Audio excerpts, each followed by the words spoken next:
She stood on the bridge at dusk, staring at the black water below, not because she wanted to jump, but because she had nowhere else to go.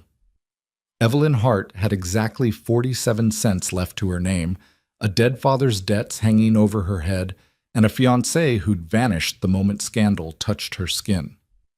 In 3 days, she'd be on the street. But the stranger who found her there, the quiet rancher with calloused hands and honest eyes, he didn't offer pity. He offered something far more dangerous, a chance to start over. If you want to know how a woman with nothing found everything she never knew she needed, stay with me until the end. Hit that like button and comment your city below. I want to see how far this story travels. The stagecoach lurched to a stop in a cloud of dust and exhaustion, and Evelyn Hart stepped down onto the main street of Benton, Arkansas, with legs that had gone numb somewhere around the Missouri border. She didn't look back at the other passengers. The merchant's wife, who'd clutched her reticule tighter every time Evelyn shifted in her seat, or the traveling salesman who'd tried 3 times to engage her in conversation before finally giving up. She didn't watch the coach pull away toward the livery stable or wonder where any of them would sleep tonight. She already knew where she would sleep. Nowhere. The carpet bag in her hand contained everything she owned in the world: 2 dresses, one of them patched at the elbow, a hairbrush with a cracked handle, a daguerreotype of her mother, who died when Evelyn was 12, and a small leather pouch that held exactly 47 cents, the last of the money she'd scraped together by selling her mother's wedding ring to a pawnbroker in Little Rock. The ring had been worth at least $15. He'd given her 3. She'd taken it anyway, because pride was a luxury she could no longer afford. Benton wasn't much of a town. One main street, rutted with wagon tracks and lined with false-fronted buildings that seemed to lean toward each other like old men sharing gossip. A general store, a blacksmith, a saloon with piano music already spilling out despite the early hour, a church at the far end, its white steeple the tallest thing for miles, and somewhere, she hoped, a job that would let her eat. Evelyn smoothed down her traveling dress, the better of the two, a faded blue wool that had once been her Sunday best, and started walking. The Benton Hotel sat on the corner of Main and First, 3 stories of weathered clapboard with a sign that swung in the late autumn wind. Evelyn pushed through the door and found herself in a small lobby that smelled of wood smoke and old carpet. A woman stood behind the front desk, gray hair pinned back severely, spectacles perched on the end of a sharp nose.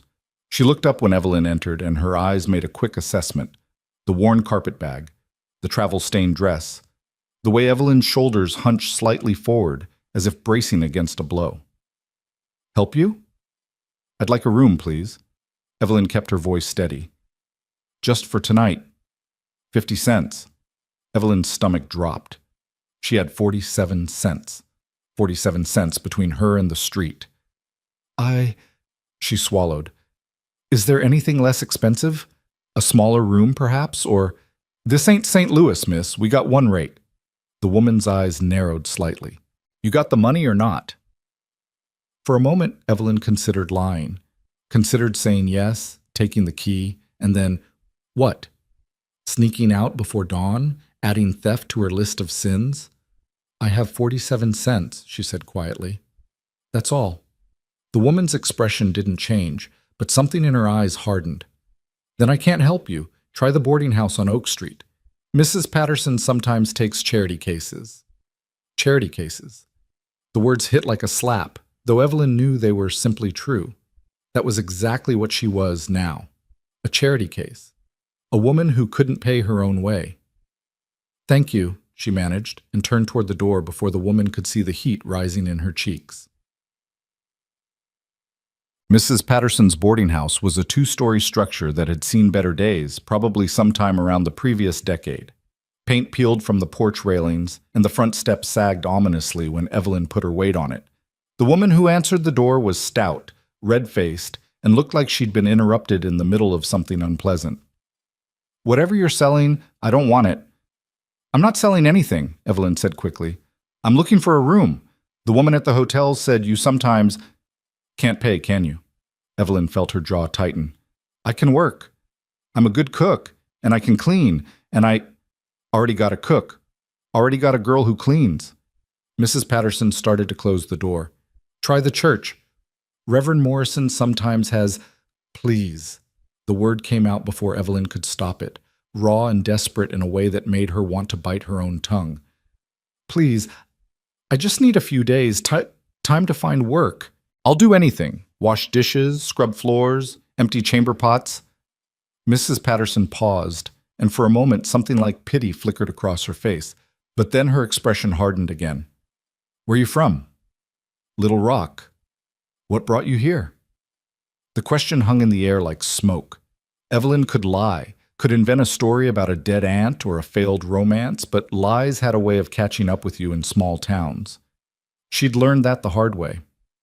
I needed to start over, she said carefully. Things didn't work out in Little Rock. Mrs. Patterson studied her for a long moment. What kind of things? And there it was. The question Evelyn had been dreading since she'd stepped off the stagecoach. The question that had followed her across 300 miles of rough road and sleepless nights. My father died, she said, 6 months ago. That's sad, but it ain't scandal. Mrs. Patterson crossed her arms. What else? Evelyn's fingers tightened on the handle of her carpet bag. There were debts, more than we knew about. After he was gone, the creditors came, and they... She stopped, forced herself to breathe. They took everything, the house, the furniture, my mother's china. Still not scandal, but Mrs. Patterson's voice had softened slightly. My fiancé broke off our engagement. Evelyn's throat felt like sandpaper. When he found out about the debts, about what my father had done, he said he couldn't afford to be associated with someone like me. Mrs. Patterson was quiet for a moment. What did your father do? Exactly. Evelyn looked down at her worn boots, at the dust coating the leather. He was a banker, and She swallowed hard. He'd been taking money from the accounts he managed for years. When the bank examiner came and discovered it, Her voice broke. He shot himself in his office rather than face trial. The silence stretched between them like a wire pulled too tight. That's scandal, Mrs. Patterson said finally. And I'm sorry for your troubles, truly I am. But I got a reputation to think of, and a house full of single men and widowers who don't need that kind of complication. She started to close the door again. Try the church. The door shut with a sound of terrible finality. Evelyn stood on the sagging porch for a long moment, staring at the peeling paint, feeling the autumn wind bite through her thin wool dress. Then she picked up her carpet bag and started walking again. She didn't go to the church. She couldn't bear the thought of it, sitting on a hard wooden pew while some well-meaning reverend lectured her about the wages of sin and offered her a place to sleep in exchange for her immortal soul. She'd heard enough about sin in the last 6 months, heard it whispered behind gloved hands at her father's funeral, where barely a dozen people had shown up. Heard it in the silence of her former friends, who'd crossed the street rather than acknowledge her after the scandal broke. Heard it in the cold, measured words her fiancé had used when he'd come to tell her he couldn't marry her after all. Surely you understand, Evelyn. A man in my position can't afford to be connected to this kind of thing. It's nothing personal. Nothing personal. As if 2 years of courtship, 2 years of carefully chaperoned walks and stolen glances and promises whispered over garden gates, as if all of that could be erased with a single phrase. It's nothing personal. She found herself walking without purpose, her feet carrying her down streets she didn't know, past houses where lamplight glowed warm in windows, and families sat down to suppers she could only imagine. The smell of frying onions drifted from somewhere, and her stomach clenched with a hunger that had become so familiar she barely noticed it anymore. She'd eaten half a biscuit on the stagecoach that morning. Before that, nothing for 2 days. The sun was setting by the time she reached the edge of town, painting the sky in shades of orange and purple that would have been beautiful if she'd had the capacity to appreciate beauty anymore. The main street had given way to dirt roads, and the buildings had thinned out to scattered farmhouses and empty fields waiting for spring planting. And then she saw the bridge. It wasn't much, just a wooden structure spanning a creek that had probably never been more than 10 feet wide. The water below was dark and slow-moving, choked with fallen leaves that caught the last light of day like scattered coins. Evelyn stopped walking. She didn't know why. There was nothing special about this bridge, nothing that should have made her feet refuse to carry her any further. But something in her chest had gone tight, and her breath was coming harder than it should have been, and suddenly the carpet bag in her hand felt like it weighed 100 pounds. 47 cents. That was all she had. All she was worth, less than half a dollar to show for 23 years of life. She set the bag down on the wooden planks and walked to the railing. The water below was dark, reflecting nothing but the fading sky. Cold. Deep enough, maybe. Deep enough to swallow her whole if she let it. Not that she was thinking about that. She wasn't. She was just tired. So tired that the idea of taking one more step seemed impossible. Tired of walking. Tired of asking. Tired of watching doors close in her face and seeing judgment in the eyes of strangers who didn't know anything about her except the worst parts. She gripped the railing until her knuckles went white. Bit cold for a swim. The voice came from behind her, low and rough, and Evelyn spun so fast she nearly lost her balance. A man stood at the far end of the bridge, his figure dark against the dying light. Tall, broad-shouldered, a hat pulled low over his face. Her heart hammered against her ribs. I'm not easy. He held up both hands, palms out. Didn't mean to startle you. He stepped closer, and she could see him more clearly now. A face weathered by sun and wind, probably somewhere in his mid-30s. Dark hair curling from under his hat, eyes that looked almost black in the fading light, watching her with an expression she couldn't quite read. "You lost?" he asked. "No." The word came out sharper than she intended. "I know exactly where I am." "That's so." He glanced pointedly at her carpet bag, sitting abandoned on the bridge. "Because that looks like everything you own, and you're standing on a bridge at dusk, and I'm guessing you don't have a room waiting for you somewhere." Evelyn's chin came up. "That's none of your business." "Probably not." He leaned against the railing a few feet away from her, not crowding her space, but not leaving either. Still true, though. She wanted to tell him to go away, to leave her alone, to stop looking at her like he could see all the broken pieces she was trying so hard to hold together. Instead, she heard herself say, "The hotel wanted 50 cents. I have 47. He was quiet for a moment. "That's a rough spot." "I've had rougher." "I believe you." He pulled a tobacco pouch from his pocket, began rolling a cigarette with fingers that moved with practiced ease. "What's your name?" She should lie. Should give him a false name, a false story, a false everything. But she was so tired of lying, so tired of pretending to be someone she wasn't. "Evelyn? Evelyn Hart." "Cole Mercer." He lit the cigarette, and the brief flare of the match illuminated his face. Strong jaw, straight nose, lines around his eyes that might have been from squinting at the sun or might have been from something else entirely. "You got family here? Friends?" "No." "You got work?" "Not yet." He exhaled a stream of smoke that drifted away on the evening breeze. "But you're looking." "I've been looking all day. No one's hiring." She laughed, and the sound was bitter enough to taste. "Or rather, no one's hiring me." His eyes sharpened. "Why not?" And there it was again. The question that had haunted her since Little Rock, that would haunt her until she found somewhere far enough away that no one had heard the story. But something about this man, the quiet steadiness of him, the way he wasn't pushing or judging or leering, made her want to tell him the truth. "Because my father was a thief," she said flatly. "He stole money from the bank where he worked, and when they caught him, he put a pistol in his mouth rather than face the consequences. And now everyone in Little Rock knows my name, and everyone in Benton will know it soon enough," and her voice cracked. "And I can't even get a job scrubbing floors because no one wants to hire the daughter of a disgraced banker." She expected him to step back, to make his excuses and leave. That was what everyone did once they knew the truth. Instead, Cole Mercer took another long drag on his cigarette and said, "That's not your sin to carry." Evelyn stared at him. "What?" "Your father made his choices. That's on him." He flicked ash into the water below. "What's on you is what you do now." "I'm trying," she said, and hated the way her voice wavered. "I've been trying, but no one will give me a chance." "I will."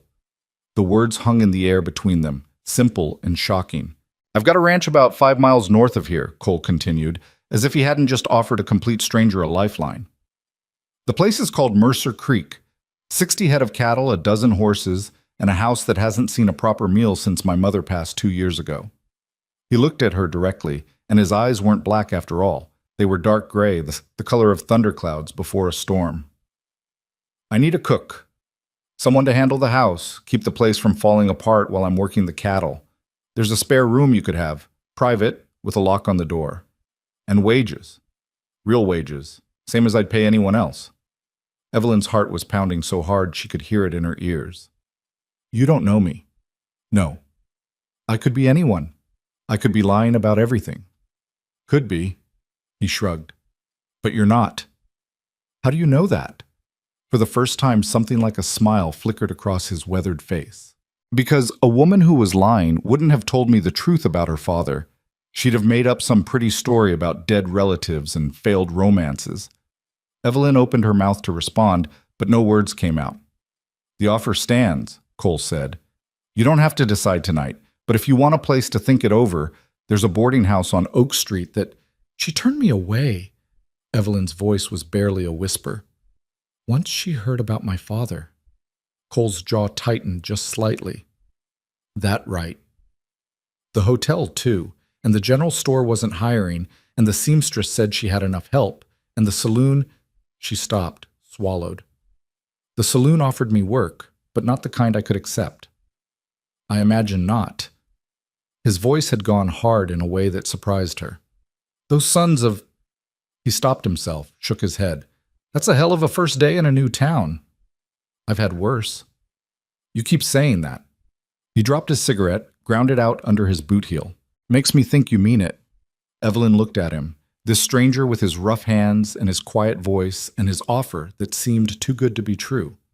Every instinct she'd developed over the last 6 months screamed at her to run, to refuse, to find some other way, any other way, that didn't involve putting herself at the mercy of a man she didn't know. But there was no other way. That was the cold, hard truth she'd been avoiding all day. She had no money, no references, no skills that anyone seemed to want. And in 3 days, less probably, she'd be hungry enough to take that job at the saloon, the one she couldn't accept. Why? She asked. Why would you help me? Cole was quiet for a long moment. Then he turned to look out at the water, at the last light fading from the sky. And when he spoke, his voice was different, softer, older. Because I know what it looks like, he said, when someone's run out of road. They walked back into town together, Cole carrying her carpet bag despite her protests. The streets were quieter now, shops closing up, families heading home to supper. Evelyn was acutely aware of the glances they drew, the tall rancher and the strange woman with the worn dress and the desperate eyes.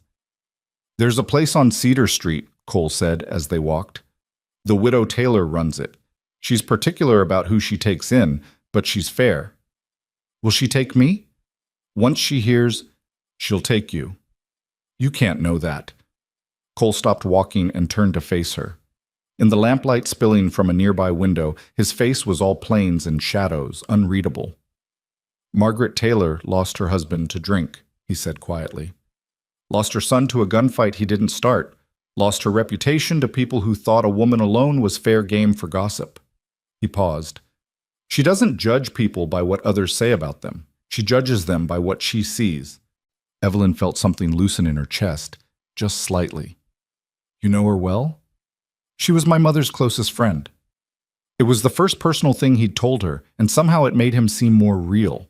Not just a stranger who'd appeared from nowhere with an impossible offer, but a man with a history, a family, connections to this town that ran deeper than she could see. All right, she said.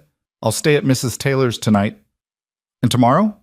She looked at him for a long moment, at his steady eyes and his calloused hands and the patient way he waited for her answer, not pushing, not demanding. Tomorrow, she said. I'll come see your ranch. Optib. The widow Taylor was a small woman with steel gray hair and eyes that had seen too much to be surprised by anything. She took one look at Evelyn standing on her doorstep, glanced at Cole standing behind her, and stepped aside without a word. Guest room's at the top of the stairs, second door on the left, she said. Supper's in 10 minutes if you want it. I can pay, Evelyn started. You can pay when you have money. Mrs. Taylor's voice was matter of fact. For now, you can eat. Evelyn's eyes burned. She blinked hard, refusing to let the tears fall. Thank you. Don't thank me yet. My biscuits are hard as rocks and my gravy's worse. But there was warmth beneath the gruff words. Get yourself settled. I'll call you when it's ready. Cole touched the brim of his hat. I'll be by at 8 tomorrow. That work for you? Evelyn nodded, not trusting her voice. He turned to go, then paused. Miss Hart. Yes? Get some sleep tonight. You look like you haven't had any in a week.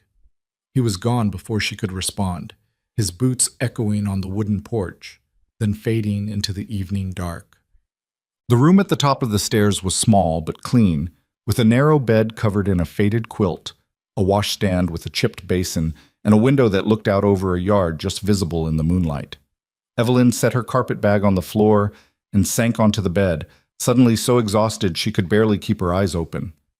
She should wash, should change out of her traveling clothes, should do something productive with the precious hours she'd been given. Instead, she sat there in the dark, listening to the sounds of the house around her. Mrs. Taylor moving in the kitchen below, the creak of settling timbers, the distant bark of a dog somewhere in town. She was going to work on a ranch. The thought was absurd. She'd never lived anywhere but the city, had never cooked for more than 2 people at a time, had never been alone with a man who wasn't a relative or officially courting her. And yet, Cole Mercer hadn't looked at her the way other men had looked at her since the scandal broke, hadn't leered or bargained or suggested things that made her skin crawl. He'd looked at her like she was a person who needed help, yes, but a person nonetheless. It might be a trick, might be something worse.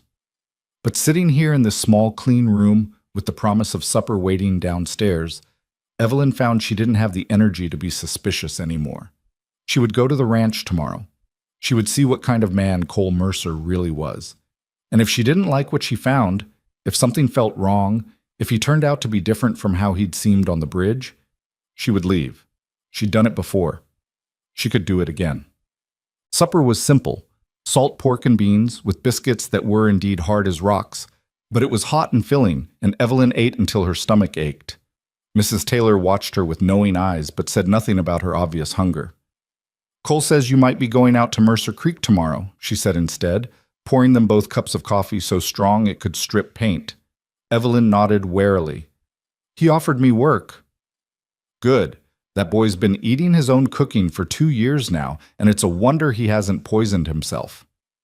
Something in Evelyn's chest eased at the casual tone. You've known him long? Since before he was born. His mother and I grew up together in Memphis. Mrs. Taylor wrapped her hands around her coffee cup. Sarah Mercer was the finest woman I ever knew, and she raised her son right.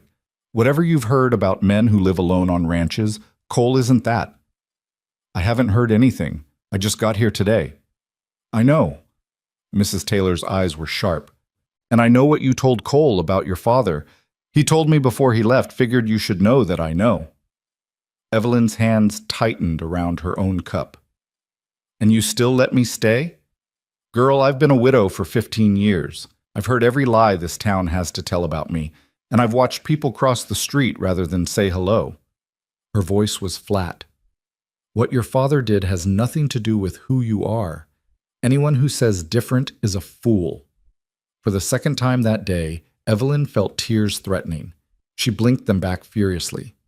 Now, Mrs. Taylor stood, gathering the empty plates. You get some sleep. Cole will be here early, and the ride out to Mercer Creek is long enough to regret a short night. Evelyn did sleep, deeply and dreamlessly for the first time in months. When she woke, pale morning light was streaming through the window and someone was knocking on the door downstairs. She dressed quickly, choosing the better of her 2 dresses again. She'd have to wash the other one soon somehow, and pinned her hair back with hands that trembled slightly. When she looked in the small mirror above the washstand, she saw a woman she barely recognized. Thin, pale, with shadows under her eyes that wouldn't fade no matter how much she slept, but alive. Still alive. She picked up her carpet bag and went downstairs. Cole was waiting in the parlor, hat in hand, talking quietly with Mrs. Taylor. He turned when Evelyn entered, and something flickered across his face. Surprise, maybe, at seeing her in daylight. Or maybe something else entirely. "Morning," he said. "You ready?" "Yes." "There's breakfast on the table," Mrs. Taylor cut in. "And don't you dare refuse it, girl. It's a long ride and you need the fuel." Evelyn ate the eggs and toast as quickly as she could without choking, aware of Cole's patient presence near the door. When she was done, she thanked Mrs. Taylor with words that felt inadequate and followed Cole out into the cold morning air. A wagon waited at the gate, pulled by a bay horse that stood quietly, breath steaming in the chill. Cole helped Evelyn up onto the seat, his hand warm and steady under her elbow, then climbed up beside her and took the reins. "It's about an hour's drive," he said. "You can ask me anything you want along the way." She had 100 questions, 1,000. But as the wagon pulled away from the Widow Taylor's house and the town of Benton slowly fell behind them, only one seemed to matter. "Why cooking?" she asked. "Why not just hire a ranch hand?" Cole was quiet for a long moment, watching the road ahead. "I've got hands," he said finally. "2 of them. Good men, both. They help with the cattle, the fencing, the things that need more than one person." He paused. "But a house needs something else. Needs someone to make it more than just a place to sleep between work days." "And you think I can do that?" He glanced at her, and in the morning light his gray eyes were almost silver. "I think you need a place to belong as much as my house needs someone to belong to it." Evelyn looked away, toward the rolling hills and bare trees and endless sky. Her chest felt tight. "I might disappoint you," she said quietly. I wasn't raised for this kind of work." "Then you'll learn." His voice was matter-of-fact. "Same as everyone else." She wanted to argue, wanted to list all the reasons this was a terrible idea, all the ways she could fail, all the disasters waiting just around the corner. Instead, she found herself saying, "Tell me about the ranch."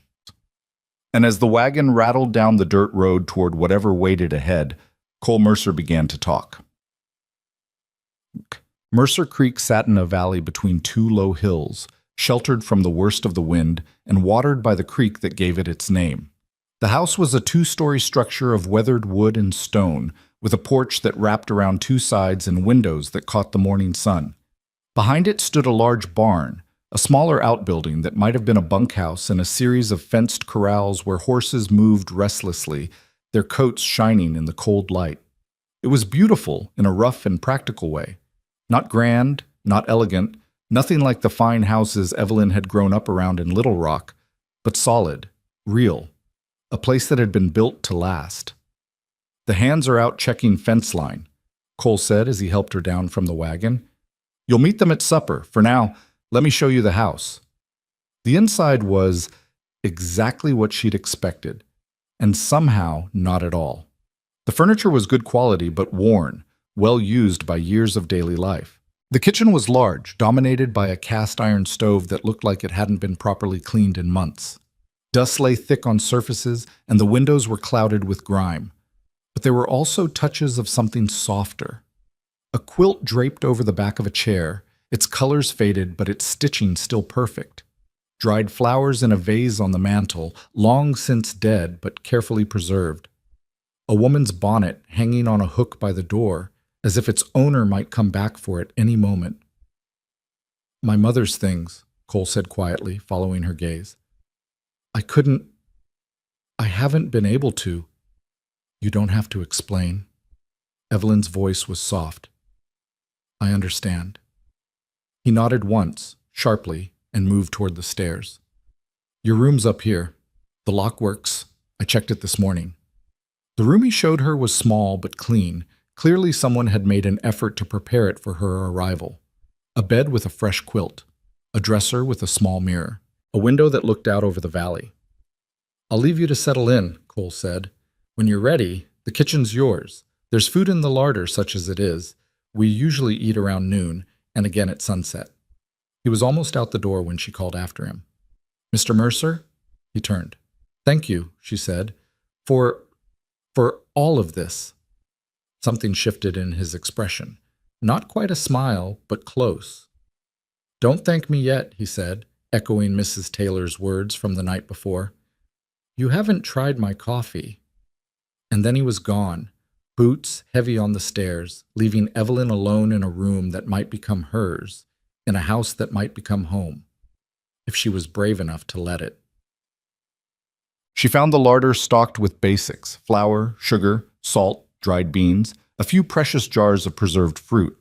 There was a side of bacon hanging in the smokehouse, and eggs in a basket on the counter, still warm from the henhouse. It wasn't much, but it was enough. Evelyn had never cooked for ranchers before. Had never cooked for anyone but herself and her father, really. Their house in Little Rock had always had servants until the money ran out. But she'd learned in those last desperate months before she'd fled how to make simple meals stretch, how to turn scraps into something edible, how to survive on less than she'd ever thought possible. She rolled up her sleeves, lit the stove, and got to work. By noon, she had a pot of soup simmering on the stove. Nothing fancy, just beans and bacon and the last of some dried herbs she'd found in a jar on the shelf. Fresh biscuits were cooling on the counter, golden and flaky, in a way that made her almost proud. She'd scrubbed the worst of the grime from the stovetop and cleared the cobwebs from the corners of the ceiling. When Cole came in from the cold, stamping snow from his boots, he stopped in the doorway and stared. "Something wrong?" Evelyn asked, suddenly self-conscious. "No." His voice was rough. It smells like it used to, when my mother was alive." She didn't know what to say to that, so she ladled soup into a bowl and set it on the table. "Eat," she said, "before it gets cold." He ate in silence, and she tried not to watch, busying herself with cleaning up the cooking mess. But she couldn't help noticing the way his shoulders gradually relaxed, the way the tension seemed to drain out of him with each bite. "This is good," he said finally. "Really good. It's just soup. It's the first real meal I've had in months." He looked up at her, and there was something in his eyes she couldn't name. "Thank you, Miss Hart." "Evelyn," she said before she could stop herself, "if I'm going to be living here, you should probably call me Evelyn." "Evelyn." He nodded slowly. "Then you should call me Cole." It was a small thing, just names, but something in the air between them shifted, became easier, and when he went back out to work, Evelyn found herself humming as she finished cleaning the kitchen. Maybe, just maybe, this could work. The hands came in at sunset, two men as different from each other as night from day. The older one was called Henry, a grizzled man in his 50s with a limp from an old injury and a face like worn leather. The younger was called Sam, barely 20, with quick hands and a quicker smile. They both stopped dead when they saw Evelyn at the stove. "Boss said he was bringing someone back from town," Henry said slowly, "but he didn't say it was a lady," Sam finished, eyes wide. "This is Miss Hart," Cole said from the doorway. "She's going to be handling the house and the cooking. You'll treat her with respect." "Yes, sir." Henry pulled off his hat. "Ma'am, it's an honor." "The honor's mine," Evelyn managed. "Supper's almost ready." They ate around the big table in the kitchen, a table meant for a family, she realized, that had sat empty for too long. The conversation was awkward at first, the men clearly unsure what to make of her presence. But gradually, as the food disappeared and the coffee flowed, something eased. Henry told a story about a stubborn bull who'd gotten himself stuck in a creek bed. Sam laughed and countered with a tale about a runaway horse that had led him 3 miles before he'd caught it. Even Cole smiled, a rare expression that transformed his weathered face into something almost handsome. And Evelyn sat among them, listening, watching, feeling something she hadn't felt in months. She felt like she might actually belong. The days settled into a rhythm. Evelyn woke before dawn, made breakfast, sent the men off to work. She spent her mornings cleaning, organizing, slowly bringing the house back to life. She cooked lunch, then dinner, then fell into bed exhausted and somehow content. It wasn't easy. The work was harder than anything she'd ever done. Hauling water from the pump, scrubbing floors on her hands and knees, kneading bread until her arms ached. But there was satisfaction in it, too, in watching the house transform under her hands, in seeing the surprise and pleasure on Cole's face when he came in to find fresh curtains on the windows or wildflowers on the table. She was earning her keep, not with her father's name or her former fiancé's connections, but with her own 2 hands. And slowly, almost without noticing, she began to heal. The weight she'd been carrying, The shame, the fear, the constant waiting for judgment started to lift. Out here, 5 miles from town, none of that seemed to matter. Cole didn't care about her father's scandal. Henry and Sam treated her like the lady of the house, with a respect that never felt forced or false. For the first time since her world had collapsed, Evelyn started to think about the future. It was 3 weeks into her time at Mercer Creek when the first snow came. Evelyn was in the kitchen rolling out dough for a pie when she heard Cole's boots on the porch. She looked up as he came in, snow dusting his shoulders and hat. "It's coming down hard," he said. "Might be a bad one." "Will the cattle be all right?" Something flickered in his eyes, surprise maybe that she would ask. "We brought the herd into the lower pasture this morning. They'll be fine." "And the hands?" "Sent them to the bunkhouse with enough supplies to wait it out." He pulled off his gloves, moved toward the stove to warm his hands. Might be snowed in for a few days. Evelyn's heart gave a strange little skip. "Oh, you'll be safe," he said quickly. "The house is solid, and we've got plenty of food. I just thought you should know. Thank you for telling me." He nodded, but didn't move. Just stood there by the stove, watching her with those gray eyes that seemed to see more than she wanted anyone to see. "Can I ask you something?" he said finally. Evelyn's hand stilled on the rolling pin. "Of course." "That man, the one who was supposed to marry you." Cole's voice was carefully neutral. "What was his name?" "Thomas." The name felt strange in her mouth, like something she'd almost forgotten. "Thomas Whitmore." "Did you love him?" The question hit her harder than she expected. She'd asked herself that same thing in the dark nights after he'd left, when she'd tried to understand why his abandonment had hurt so much. "I thought I did," she said slowly. "He was kind, handsome, everything a young woman is supposed to want." She paused. "But when the scandal broke, he disappeared so fast I barely had time to blink. And I realized maybe I'd loved the idea of him more than the man himself." Cole was quiet for a long moment. "He was a fool." Evelyn laughed, a bitter sound. "He was smart, actually. Smart enough to get out before my father's disgrace could touch him." "That's not smart." Cole's voice was hard. "That's cowardice." She looked up, startled by the intensity in his tone. He was watching her with an expression she couldn't read, something fierce and protective and almost angry. "A real man doesn't run when things get hard," he said. "A real man stands by the people he's given his word to, no matter what." "Maybe there aren't many real men left." "Maybe." He held her gaze. "But there are some." The air between them felt heavy, charged with something Evelyn didn't dare name. She looked away first, back to her pie crust, her cheeks burning. "I should finish this," she said, her voice unsteady, "before the stove cools down." "Right." Cole cleared his throat, stepped back from the fire. "I'll be in the barn if you need anything." He was gone before she could respond, the door closing behind him with a soft click. Evelyn stood alone in the kitchen, her heart pounding, wondering what exactly had just happened, and what it might mean for the days ahead. The storm arrived with a vengeance that night, howling around the corners of the house like something alive and hungry. Evelyn lay in her narrow bed listening to the wind shake the windows in their frames, the snow driving against the glass with a sound like scattered rice. She'd weathered storms before, back in Little Rock, but nothing like this, nothing that made the whole world feel like it was trying to tear itself apart. She couldn't sleep. Every creak of the house settling made her heart jump. Every gust of wind that found its way through the cracks in the walls sent shivers down her spine that had nothing to do with cold. Finally, sometime after midnight, she gave up trying. She wrapped herself in the quilt from her bed and made her way downstairs, moving carefully in the darkness, one hand trailing along the wall to guide her. The kitchen was warmer than her room, the stove still holding heat from the evening's fire. Evelyn added a few logs, stirred the embers until they caught, then filled the kettle and set it to boil. Tea wouldn't solve anything, but it would give her hands something to do. She was reaching for the tea tin when she heard the creak of floorboards behind her. Couldn't sleep either? She spun, nearly dropping the tin.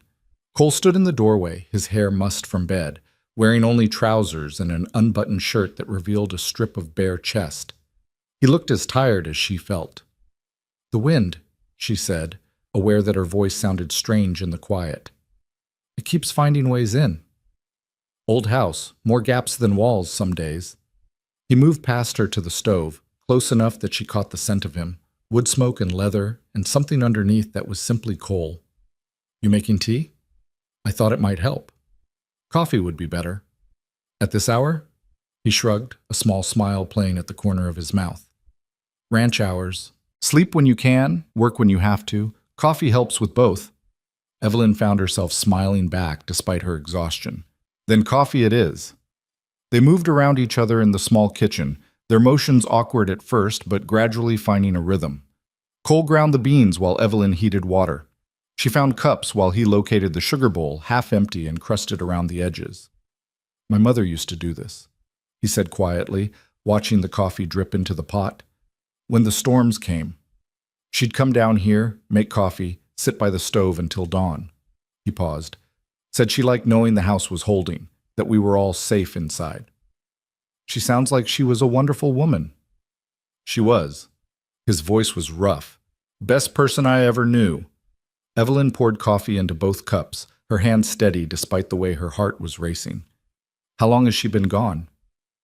2 years this spring." Cole took the cup she offered, wrapped his hands around it like he was drawing warmth from more than just the ceramic. "Pneumonia. It came on fast, took her faster. She was here one day, and then—" He shook his head. "The house hasn't felt right since, like it's waiting for something." "Maybe it was waiting for someone to take care of it again." He looked at her over the rim of his cup, and something passed between them, a recognition, a connection that went deeper than words. Maybe it was. They sat at the kitchen table as the storm raged outside, drinking coffee and talking about nothing in particular. Cole told her about growing up on the ranch, about learning to ride before he could walk, about the summers spent chasing cattle through creek beds and the winters huddled by the same stove, listening to his mother's stories. Evelyn found herself sharing things she'd never told anyone, memories of her mother, who'd died when she was 12, and the slow unraveling of her father in the years after. "I should have seen it," she said, staring into her empty cup. "The drinking, the late nights at the bank, the way he'd sometimes look at me like he was already gone." Her voice caught. "But I didn't want to see it. I wanted to believe everything was fine." "That's not your fault." Cole's voice was gentle. "We all want to believe the people we love are who we need them to be. But if I'd paid more attention, maybe I could have stopped him. Maybe I could have—" "You couldn't have stopped anything." He reached across the table, and before she could react, his hand was covering hers, warm, rough, impossibly steady. "Whatever demons your father was fighting, they were his to fight, not yours." Evelyn looked down at their joined hands, at his calloused fingers against her pale skin. She should pull away, should maintain the proper distance between employer and employee, between a man and a woman who were not married, were not even courting. Instead, she turned her hand over so their palms met. "Thank you," she whispered, "for understanding." "For what it's worth," Cole said, his thumb tracing a small circle against her wrist. "I think you're braver than you know. It takes courage to start over, to walk away from everything you knew and try to build something new. Or desperation. Sometimes they're the same thing." The wind howled outside, rattling the windows, but here in the kitchen, wrapped in warmth and the scent of coffee, Evelyn felt safer than she had in months, years maybe. Since before her mother died, before her father started his slow descent into madness. "We should try to sleep," she said finally, though she made no move to pull her hand away. "Probably." Cole didn't move either. They sat there for another long moment, the fire crackling in the stove, the storm raging beyond the walls. Then, slowly, Cole released her hand and stood. "Good night, Evelyn." "Good night, Cole." He paused at the doorway, looking back at her with an expression she couldn't quite read. "Thank you. For the coffee. And the conversation. Any time." He nodded once, then disappeared into the darkness of the hallway. Evelyn sat alone in the kitchen, her hand still tingling where he'd touched it, and wondered what she was getting herself into. The storm lasted 3 days. 3 days of howling wind and driving snow, of mornings spent digging paths from the house to the barn, and evenings huddled by the fire, waiting for the world to settle. Cole checked on the cattle twice a day, coming back with snow in his hair and ice in his beard, stamping his boots on the porch while Evelyn waited with hot coffee and warm food. They fell into a rhythm, the two of them. Evelyn cooked and cleaned while Cole worked. They met at meals and in the evenings, sitting by the fire while the storm raged outside. He taught her to play poker, laughing at her terrible bluffs. She read aloud from his mother's collection of books, her voice filling the silence of the old house. And slowly, without either of them acknowledging it, something changed. It was in the way Cole's eyes lingered on her when he thought she wasn't looking, in the way her heart jumped every time she heard his boots on the porch, in the careful distance they maintained between their bodies, as if both of them knew that one touch could set fire to something neither was ready to name. On the third night, when the storm had finally begun to ease, they sat together in the parlor. Cole had built a fire that crackled and popped, sending shadows dancing across the walls. Evelyn was curled in the chair that had been his mother's, a book open in her lap that she'd stopped pretending to read. "Can I ask you something?" she said suddenly. Cole looked up from the harness he was mending. "Always." "Why haven't you married?" The question hung between them like smoke.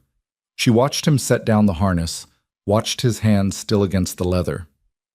"That's a personal question. You don't have to answer." He was quiet for a long moment, staring into the fire. When he spoke, his voice was distant, like he was talking about someone else entirely. "There was someone once, a woman in town named Vivian Whitmore. Her family owns half the county, or thinks they do. We courted for about a year back when I was younger and stupid enough to think money and breeding mattered." Evelyn's breath caught. Whitmore. The same name as her former fiancé. She filed that away, unsure what it meant. "What happened?" Cole's jaw tightened.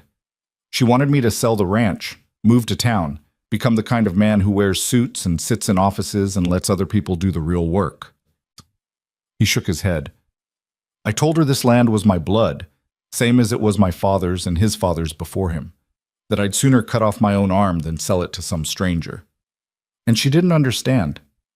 She said I was wasting my life out here, that I could be someone important if I just gave up this foolish dream of being a rancher." His voice hardened. "I told her that a man who gives up his dreams to please a woman isn't a man at all. We parted ways after that." "I'm sorry." "Don't be." He looked at her, and the fire reflected in his gray eyes like trapped stars. "It was the right choice. I just didn't know it at the time." Evelyn nodded slowly, understanding more than he was saying. She knew what it was like to be with someone who wanted you to be something you weren't, who saw your worth only in terms of what you could become, never who you already were. "For what it's worth," she said quietly, "I think you made the right choice too." "Yeah?" A ghost of a smile crossed his face. "Why's that?" "Because this place is beautiful. The land, the house, the life you've built here." She gestured around them, at the worn furniture and the crackling fire, and the snow still visible through the window. "I can't imagine you anywhere else. You belong here." Cole stared at her for a long moment, something shifting in his expression. Then he stood, crossed the distance between them, and knelt beside her chair. "Evelyn." His voice was rough. "I need to tell you something." Her heart was pounding so hard she could barely hear him. "What?" "These past few weeks, having you here, it's changed things, changed me." He reached up and his hand cupped her cheek, his thumb brushing away a tear she hadn't realized she'd shed. "I didn't bring you here looking for anything. I just wanted to help. But somewhere along the way I started wanting more." "Cole, you don't have to say anything. I know you've been hurt. I know you came here running from something, not running towards something. But I need you to know that whatever this is between us, it's real for me." His eyes searched hers. "And I think it might be real for you too." She should pull away, should remind him of all the reasons this was a terrible idea, her past, her reputation, the scandal that would follow her wherever she went. She should protect them both from the heartache that was surely waiting just around the corner. Instead, she leaned into his touch and whispered, "It's real." Cole exhaled like he'd been holding his breath for years. Then slowly, giving her every chance to pull away, He leaned in and pressed his lips to hers. The kiss was gentle at first, tentative. Two people who'd been alone for too long, learning each other for the first time. But then Evelyn's hand found his collar, pulled him closer, and the kiss deepened into something fierce and hungry and achingly tender all at once. When they finally broke apart, both of them breathing hard, Cole rested his forehead against hers. "I've wanted to do that since the first night," he admitted.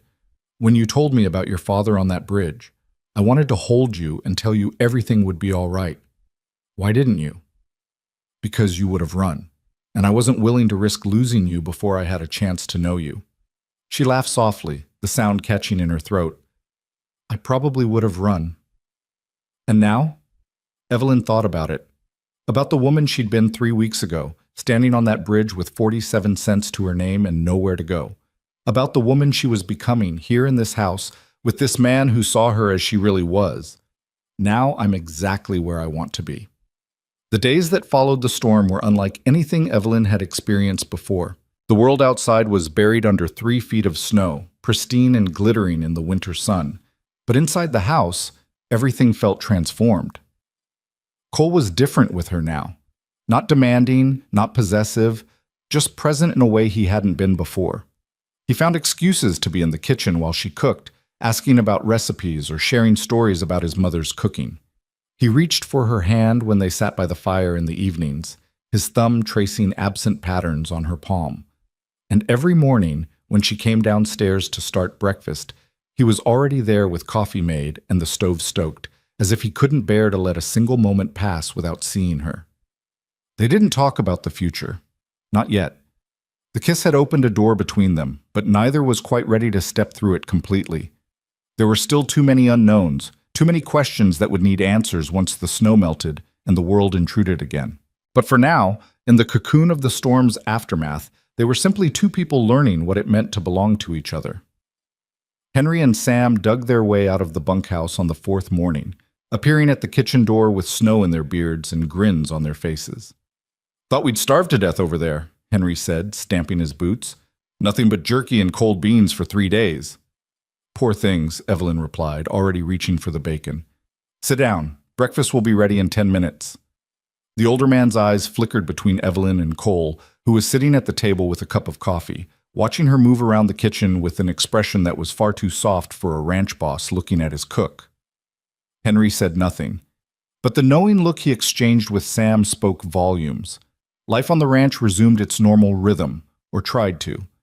The cattle needed checking, fences needed mending, horses needed exercising after days cooped up in the barn. Cole worked from dawn until dusk, and Evelyn filled her hours with cooking and cleaning and the endless small tasks that kept a household running. But the evenings belonged to them. After supper, once Henry and Sam had retreated to the bunkhouse, Cole and Evelyn would sit by the fire in the parlor. Sometimes they talked about their pasts, their hopes, the lives they'd imagined for themselves before reality intervened. Sometimes they sat in comfortable silence, her head on his shoulder, his arm around her waist, watching the flames dance. And sometimes, when the night grew late and the fire burned low, he would kiss her in a way that made her forget everything except the taste of his lips and the strength of his arms around her. It was on one of those evenings, about a week after the storm, that Cole finally said the words she'd been dreading and hoping for in equal measure. "I want you to stay." Evelyn's heart lurched. "I am staying. I work here." "That's not what I mean." He shifted so he could look at her directly, his gray eyes serious. "I want you to stay as more than my cook, more than someone who lives in my house and shares my meals." He took a breath. "I want you to stay as my wife." The word hung between them, heavy with meaning. "Cole," she pulled back slightly, needing space to think. "We've only known each other a month." "I know.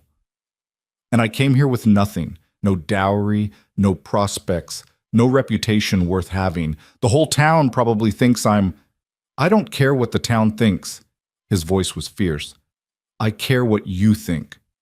I care what's real between us, here, in this house." He reached for her hands, held them tight. "Tell me I'm wrong. Tell me you don't feel what I feel, and I'll never mention it again. But if there's even a chance—" There's more than a chance. The words came out before she could stop them. Cole, I've been falling for you since the night you found me on that bridge. Every day I spend here, every moment we share, I fall a little further. She felt tears threatening and blinked them back. But that's exactly why I'm scared. Because the last time I let myself believe in something good, it was ripped away. And I don't know if I could survive that again. You won't have to. He cupped her face in his hands, his thumbs brushing away the tears she couldn't hold back. I'm not Thomas. I don't run when things get hard. I don't abandon the people I've given my word to. His eyes bore into hers. If you say yes, I'll spend the rest of my life proving to you that you made the right choice. She wanted to believe him, wanted it so badly that it hurt, but the fear was still there, coiled in her chest like a snake waiting to strike. Can I have time? She whispered. Not much. Just time to be sure. Cole nodded slowly, and though disappointment flickered in his eyes, his voice was gentle. Take all the time you need. I'm not going anywhere. He kissed her forehead, soft and lingering, then released her hands and stood. I should check the stove before bed. Make sure the fire's banked properly. She watched him go, her heart breaking and healing all at once.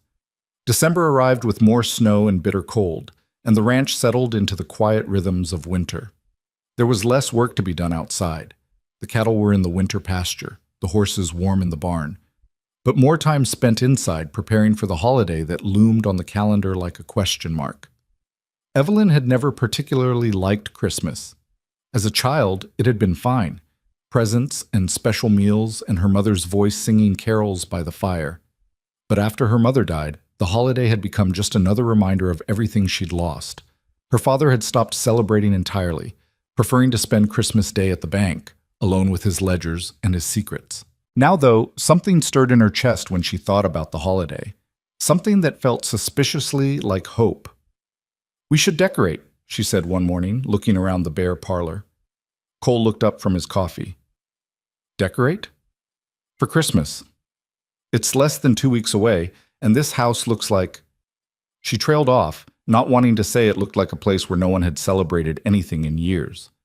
Like a place that forgot how to be happy, Cole finished for her. That's what my mother used to say. She'd start decorating the day after Thanksgiving, and by Christmas Eve you couldn't walk 2 feet without running into a ribbon or a wreath. That sounds wonderful. It was. His voice was soft. I haven't done any of it since she died. Couldn't bring myself to.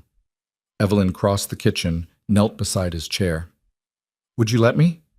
Try to bring some of that back?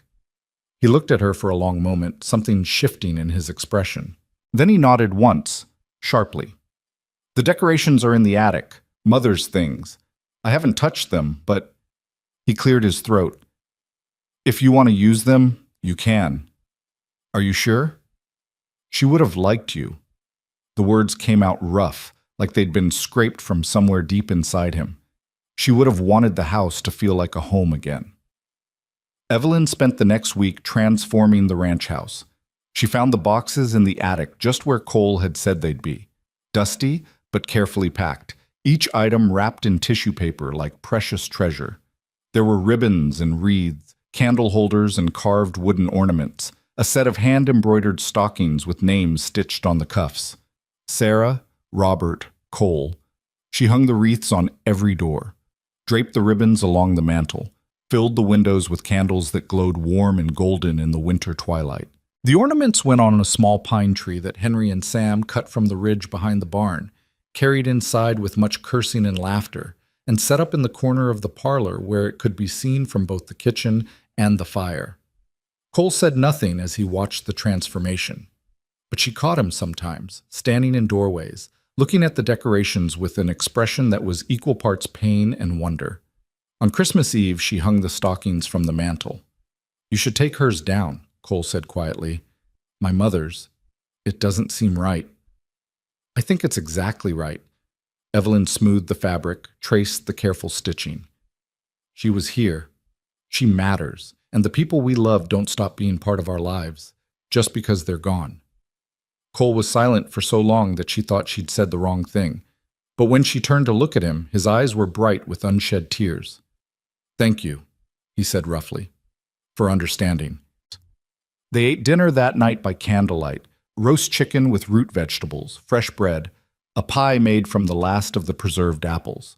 Henry and Sam had been invited to join them, and the kitchen was full of warmth and laughter and stories that grew taller with each telling.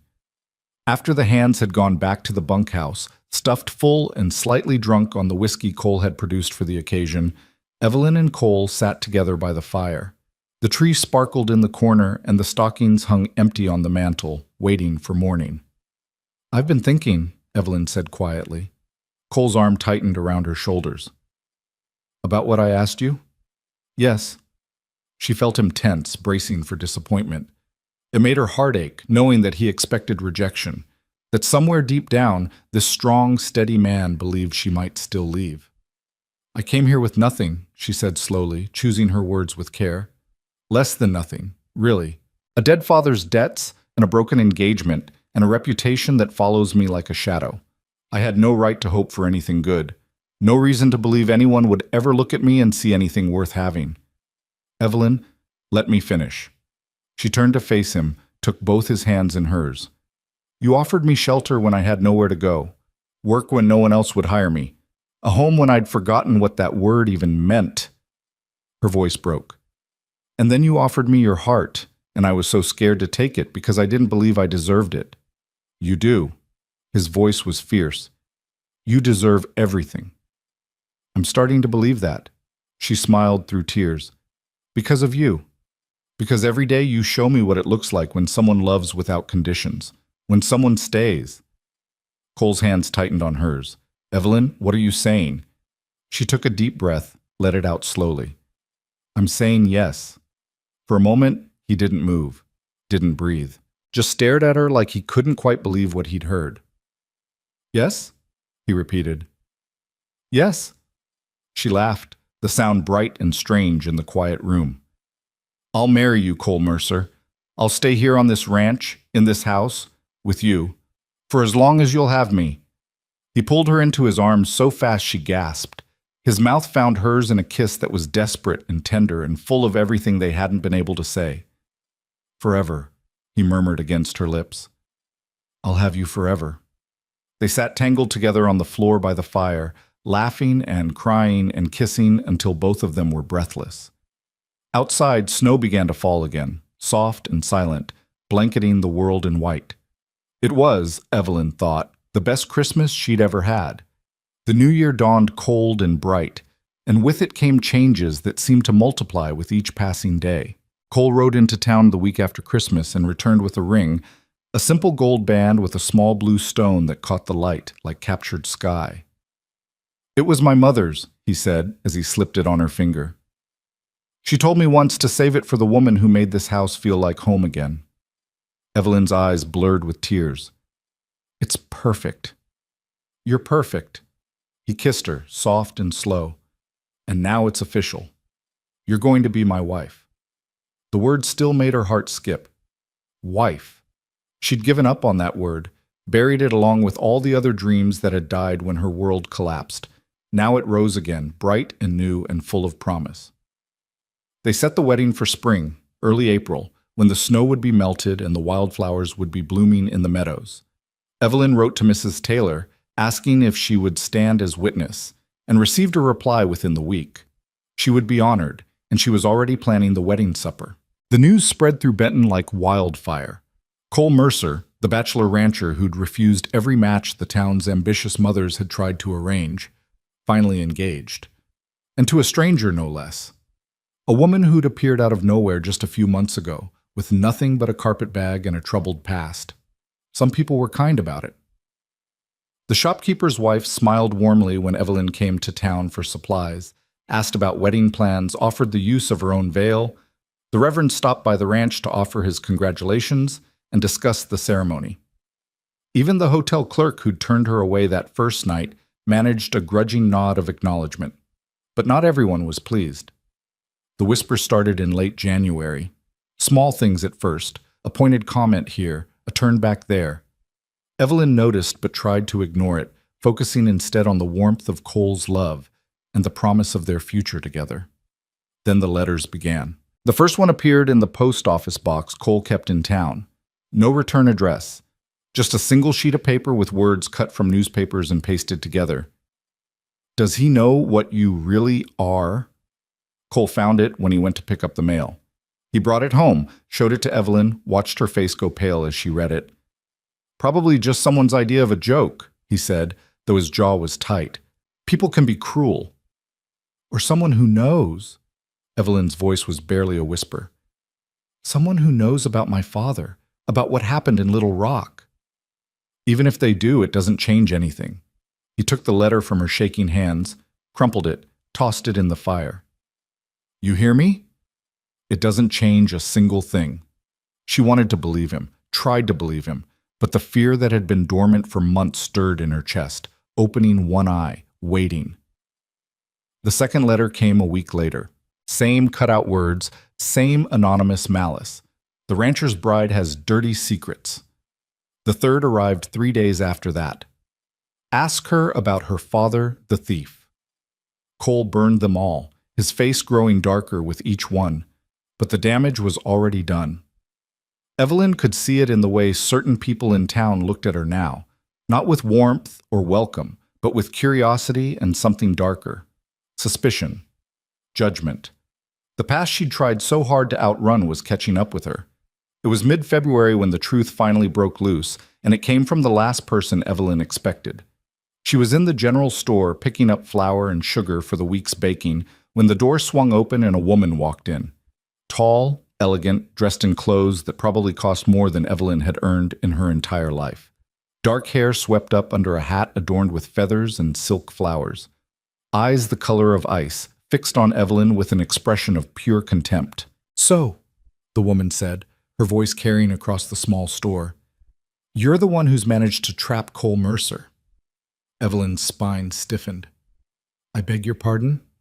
Don't play innocent with me. The woman advanced, her silk skirts rustling with each step. I know exactly who you are, Evelyn Hart. Daughter of Marcus Hart, the disgraced banker who stole from his clients for years before taking the coward's way out. She smiled, and there was no warmth in it. Did you think you could run far enough to escape that? The store had gone silent. Evelyn could feel the eyes of every customer, every clerk, fixed on her. Her heart was pounding so hard she could barely breathe. I don't know who you are, she managed, but you have no right. I have every right.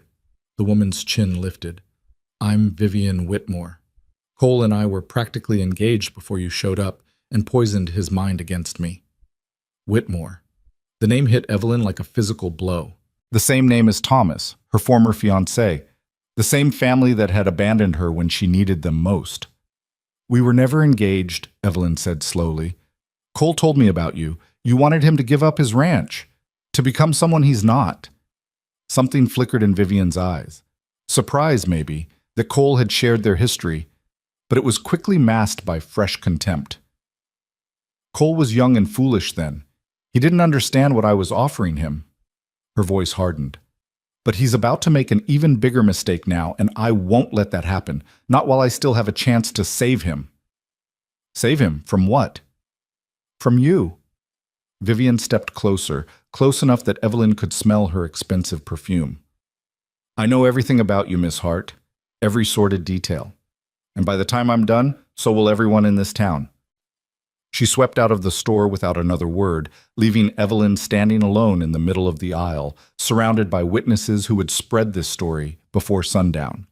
The ride back to the ranch felt endless. Evelyn's hands shook on the reins, and the winter wind cut through her coat like it was made of paper. She kept hearing Vivian's voice in her head. I know everything about you, everything. Cole was in the barn when she arrived, working with one of the horses. He looked up when she came in, and his expression shifted immediately from welcome to concern. What happened? She told him. All of it.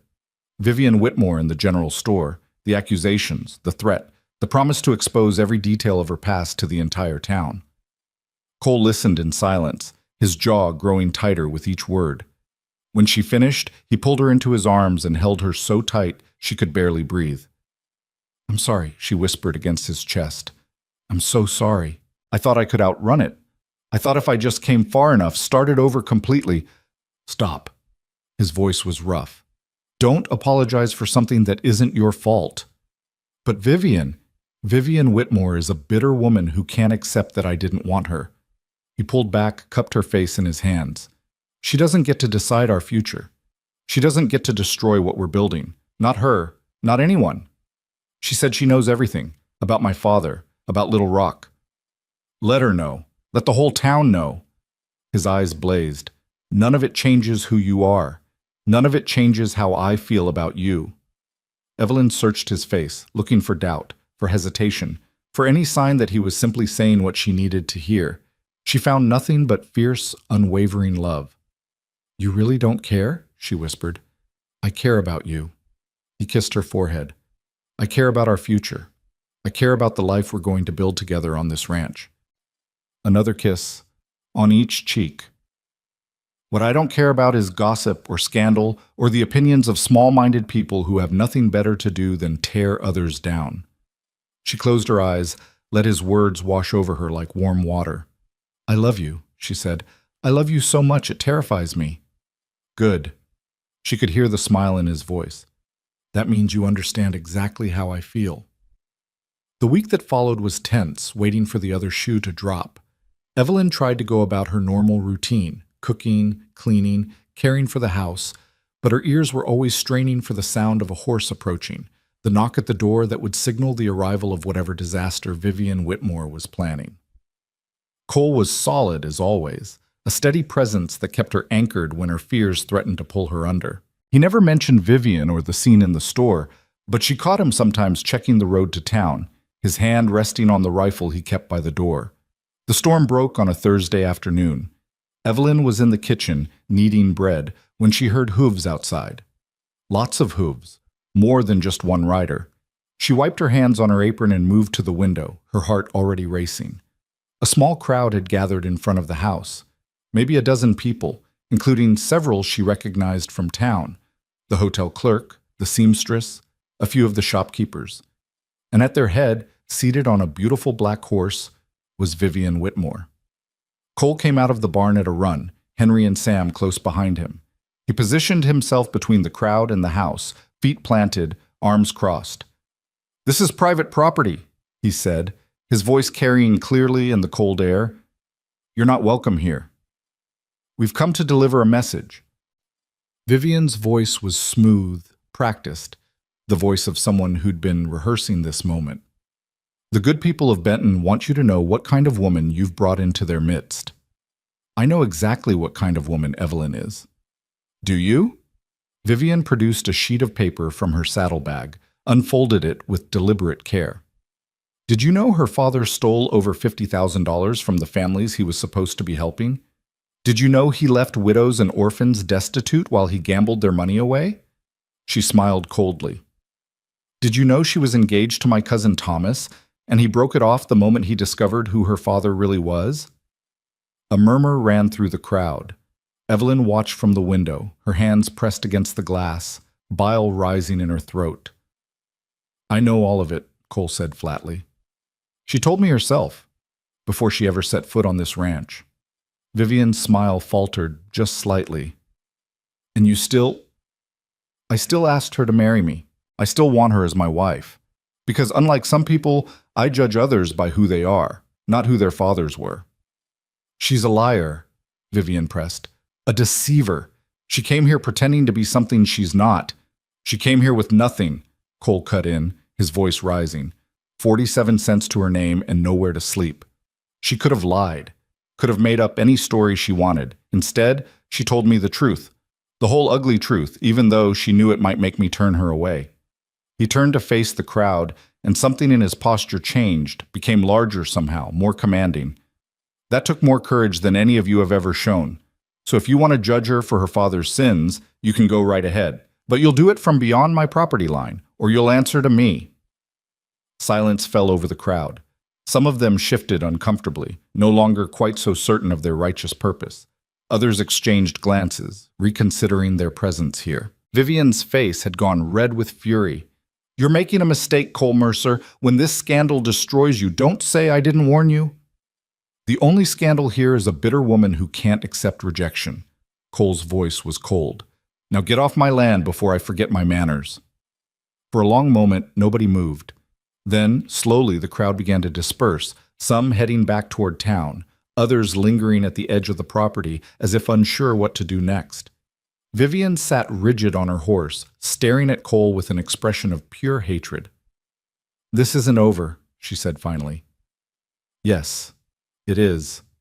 Cole turned his back on her and walked toward the house. Evelyn was waiting on the porch when he reached her. She was shaking, tears streaming down her face, but she stood tall and didn't try to hide. "You heard?" he asked. "Everything." He climbed the steps, stopped in front of her. "I meant every word." "I know." She reached for him, and he pulled her close. "I know you did." They stood there together as the last of the crowd melted away, as Vivian Whitmore finally turned her horse and rode off in a cloud of fury and humiliation. The sun was setting, painting the snow in shades of pink and gold, and somewhere in the distance a hawk called out across the empty sky. "I'm tired of hiding," Evelyn said against his chest. "Tired of being afraid of what people think." "Then don't hide anymore." Cole pulled back, looked into her eyes. "Stand with me. Face them all, and let them see what we're made of." She thought about it, about the woman she'd been 6 months ago, broken and desperate and certain that happiness was something that happened to other people, about the woman she was becoming, here on this ranch, with this man who'd seen her at her worst and loved her anyway. "Together," she said. "Together," he agreed. And as they walked inside, leaving the chaos of the day behind them, Evelyn felt something shift in her chest. A weight lifting, a door opening. The past would always be there, but it no longer had the power to define her future. The days following Vivian's failed ambush passed in a strange kind of quiet. Evelyn kept waiting for the next attack, the next whispered campaign, the next attempt to tear apart everything she and Cole were building. But the silence stretched on, broken only by the ordinary sounds of ranch life. Cattle lowing in the pasture, horses stamping in the barn, the crackle of fire in the stove as she cooked the evening meals. It was Cole who finally explained why. "Vivian overplayed her hand," he said one evening, sitting at the kitchen table while Evelyn kneaded dough for the next day's bread.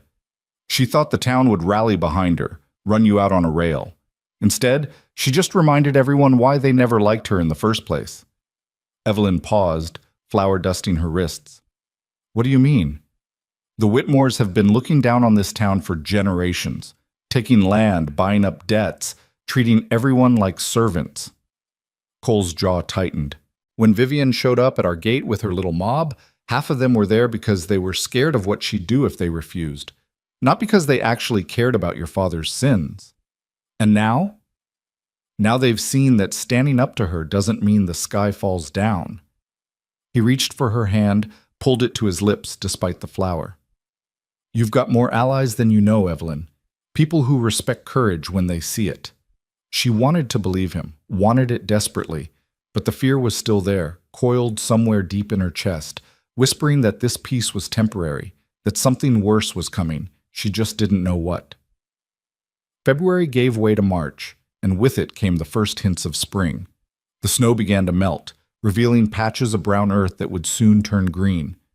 The creek swelled with runoff, rushing past the ranch in a torrent of muddy water and ice chunks.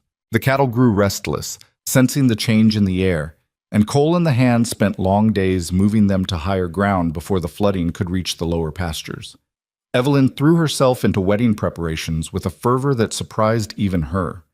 She altered one of her dresses, the better one, the blue wool, adding lace from a bolt she found in Sarah Mercer's sewing basket. She practiced baking a wedding cake until she could do it perfectly, the layers rising high and even, the frosting smooth as silk. She wrote out invitations in her careful hand, addressed them to the few people in town who had shown her kindness: Mrs. Taylor, the shopkeeper's wife, the Reverend and his family. She did not invite Vivian Whitmore, but she suspected Vivian would find a way to attend anyway. It was on a Thursday afternoon in mid-March that Mrs. Taylor rode out to the ranch with news that would change everything. Evelyn was hanging laundry on the line behind the house when she heard the wagon approaching. She shaded her eyes against the spring sun and watched as the older woman climbed down, her face tight with something that might have been anger or might have been fear. "Mrs. Taylor, is everything all right?" "Inside," Mrs. Taylor said shortly. "We need to talk. All of us." Cole was in the barn when Evelyn found him, brushing down one of the horses after a long morning's ride. He looked up at her expression, set down the brush without a word, and followed her back to the house. They gathered around the kitchen table: Cole, Evelyn, Mrs. Taylor, even Henry and Sam, who'd been called in from the fields. The older woman accepted a cup of coffee but didn't drink it, just wrapped her hands around it like she needed something to hold on to. "There's talk in town," she said finally. "Bad talk. Worse than before." Cole's jaw tightened. "What kind of talk?" "Vivian's been busy." "Mrs." Taylor's voice was flat. "She's been writing letters. To Little Rock, to the banks there, to anyone who might have known Evelyn's father." She paused. "And she found something." Evelyn's blood ran cold. "What did she find?" "Apparently, your father's debts weren't fully settled when he died. There was money still owed, a lot of money, and the creditors never recovered it." Mrs. Taylor looked at her with something like pity. "Vivian's claiming that you knew where the money was, that you came here to hide from the people your father stole from, that you're not just the daughter of a thief, you're a thief yourself." The kitchen went silent. Evelyn felt the color drain from her face, felt her hands start to shake in a way she couldn't control. "That's a lie," she whispered. "I didn't know anything about the money. I didn't even know the debts existed until after he died." "I believe you." Mrs. Taylor's voice softened. "But Vivian's been convincing. She's got people in town asking questions, wondering if maybe there's truth to it." "There isn't." Cole's voice was hard as iron. "Evelyn came here with 47 cents. If she'd known where her father's stolen money was, don't you think she would have used it?" "That's logic." Mrs. Taylor shook her head. "But logic doesn't always win against a good story, and Vivian's telling one hell of a story." Evelyn pushed back from the table, walked to the window, stared out at the pastures without seeing them. Her father's debts, the money he'd stolen. All this time, she'd thought she was running from shame, from scandal, from the weight of his sins. She'd never imagined that the sins themselves might follow her. "What happens now?" she asked, her voice barely above a whisper. "That depends." Mrs. Taylor came to stand beside her. "On how you want to handle it. What are my options?" "You could run again, find somewhere farther away where Vivian's reach doesn't extend."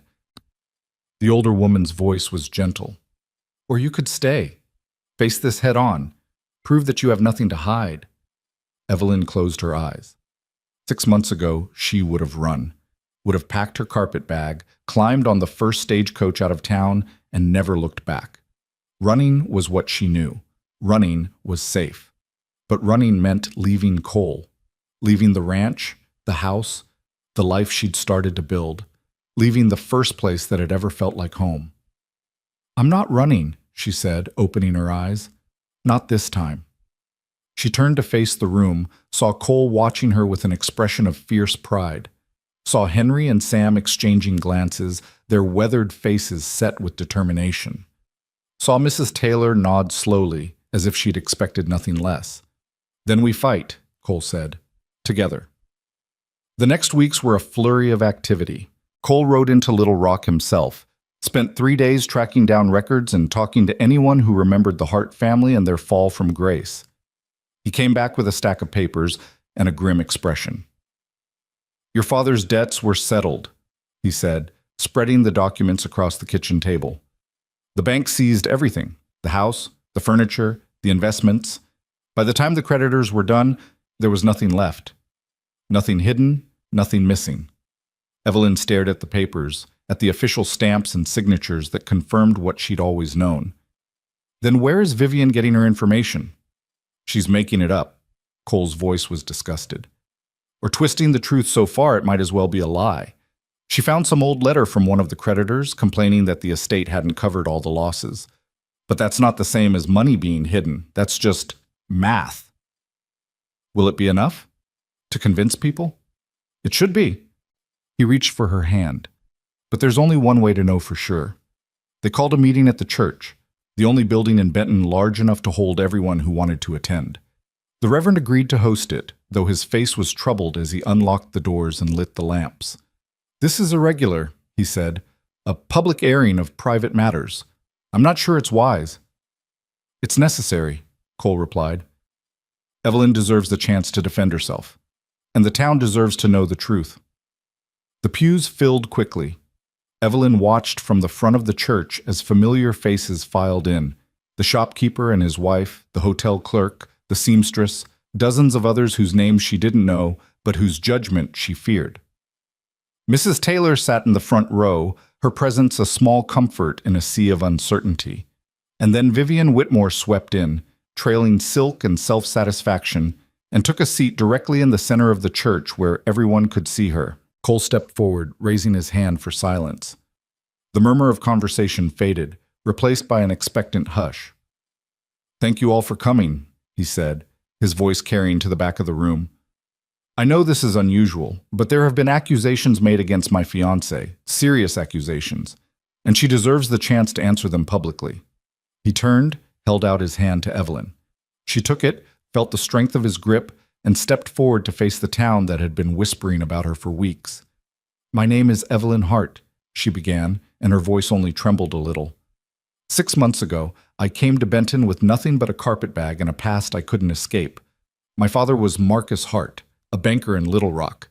And yes," she paused, forced herself to meet the eyes of the people watching her, "he was a thief." A murmur ran through the crowd. Evelyn waited for it to subside before continuing. "He stole money from the people who trusted him, families, widows, children, and when he was finally caught, he took his own life rather than face the consequences." Her voice hardened. "I won't make excuses for what he did. There are none to make. What he did was wrong, and the people he hurt deserved better." She saw Vivian lean forward, a satisfied smile playing at the corners of her mouth. Saw the doubt in some of the faces watching her, the judgment she'd feared since the day she arrived. "But I am not my father." The words came out stronger now, steadier. "I didn't know what he was doing. I didn't help him. I didn't profit from his crimes. When the truth came out, I lost everything. My home, my reputation, my future. The man I was supposed to marry abandoned me the moment he heard the news." She paused, let that sink in. "I came to Benton because I had nowhere else to go. I met Cole Mercer on a bridge at dusk when I had 47 cents to my name and no idea where I would sleep that night. He offered me work and shelter, and eventually," her voice cracked slightly, "eventually he offered me his heart." Cole's hand tightened on hers. "I know there are rumors," Evelyn continued. "I know some of you believe I came here to hide stolen money, or to escape debts, or for some other sinister reason. But I have nothing to hide." She reached into her pocket, pulled out the documents Cole had brought from Little Rock. "These are the records of my father's estate. They show that everything he stole was recovered by the bank. Every debt was settled. Every creditor paid as much as the estate could cover. There is no hidden fortune. There is no secret treasure." She held up the papers so everyone could see. "I am not a thief. I am the daughter of a thief, and I have spent the last year of my life paying for sins that were never mine. All I want—" Her voice broke again, and she had to pause to collect herself. "All I want is the chance to start over, to build a new life with a man who loves me for who I am, not who my father was." The church was silent. Evelyn felt Cole move closer, his shoulder pressing against hers in silent support. Then Vivian Whitmore stood. "A touching speech," she said, her voice dripping with false sympathy. "But speeches are cheap, Miss Hart. Anyone can stand up and claim to be innocent. The question is whether we should believe you." "What reason would she have to lie?" Cole's voice was cold. "Money, of course." Vivian smiled. "The oldest reason in the world. She's marrying you, isn't she? A rancher with land and cattle and a house that's been in your family for generations. Quite a step up from 47 cents and a carpetbag. She didn't know anything about my ranch when she agreed to work for me." "So she says." Vivian turned to address the crowd. "But consider this. A woman arrives in town with nothing, worms her way into a wealthy bachelor's household, and within a few months, she's wearing his mother's ring." Her eyes glittered. "You have to admit it's quite a coincidence." The murmur that ran through the crowd this time was darker, more uncertain. Evelyn saw some of the faces that had been softening harden again, doubt creeping back into their eyes. "That's enough!" Mrs. Taylor's voice cut through the noise like a blade. The older woman stood, her spine straight, her eyes blazing with a fury Evelyn had never seen before. "Margaret, this isn't your concern," Vivian began. "The hell it isn't." Mrs. Taylor stepped into the aisle, facing Vivian directly. "I've known you since you were a spoiled child throwing tantrums when you didn't get your way, Vivian Whitmore. And I've watched you grow into a spoiled woman who does the same thing." A ripple of surprise went through the crowd. No one spoke to the Whitmores like that. "You didn't come here seeking justice," Mrs. Taylor continued. "You came here seeking revenge. Because Cole rejected you years ago, and you've never forgiven him for it. That's not... I was there." The older woman's voice rose. "I was there when you told him he was wasting his life on that ranch. When you demanded he sell his family's land and move to town to become the kind of man you thought you deserved. And I was there when he told you no." Vivian's face had gone red. "This has nothing to do with... It has everything to do with it." Mrs. Taylor turned to address the crowd. "Vivian Whitmore has spent years trying to punish Cole for refusing her. She's spread rumors, blocked business deals, done everything in her power to make his life difficult. And now she sees a chance to destroy the woman he loves, and she's seized it with both hands." The church had gone very quiet. "I've known Evelyn Hart for 5 months," Mrs. Taylor said. "I gave her a room when she had nowhere to sleep, and I've watched her build a life from nothing. She's honest, hardworking, and kind. 3 things Vivian Whitmore wouldn't recognize if they bit her on the nose." A few people actually laughed at that. Vivian's face went from red to white. "I believe her," Mrs. Taylor continued. "And I believe that anyone with eyes can see the difference between a woman running from her past and a woman trying to build a future." She looked around the room, meeting eyes, challenging anyone to disagree. "The question is, what kind of town do we want to be? One that judges people by their father's sins, or one that gives people a chance to prove who they really are?" The silence stretched for a long moment. Then, slowly, the shopkeeper's wife stood. "I believe her too," she said.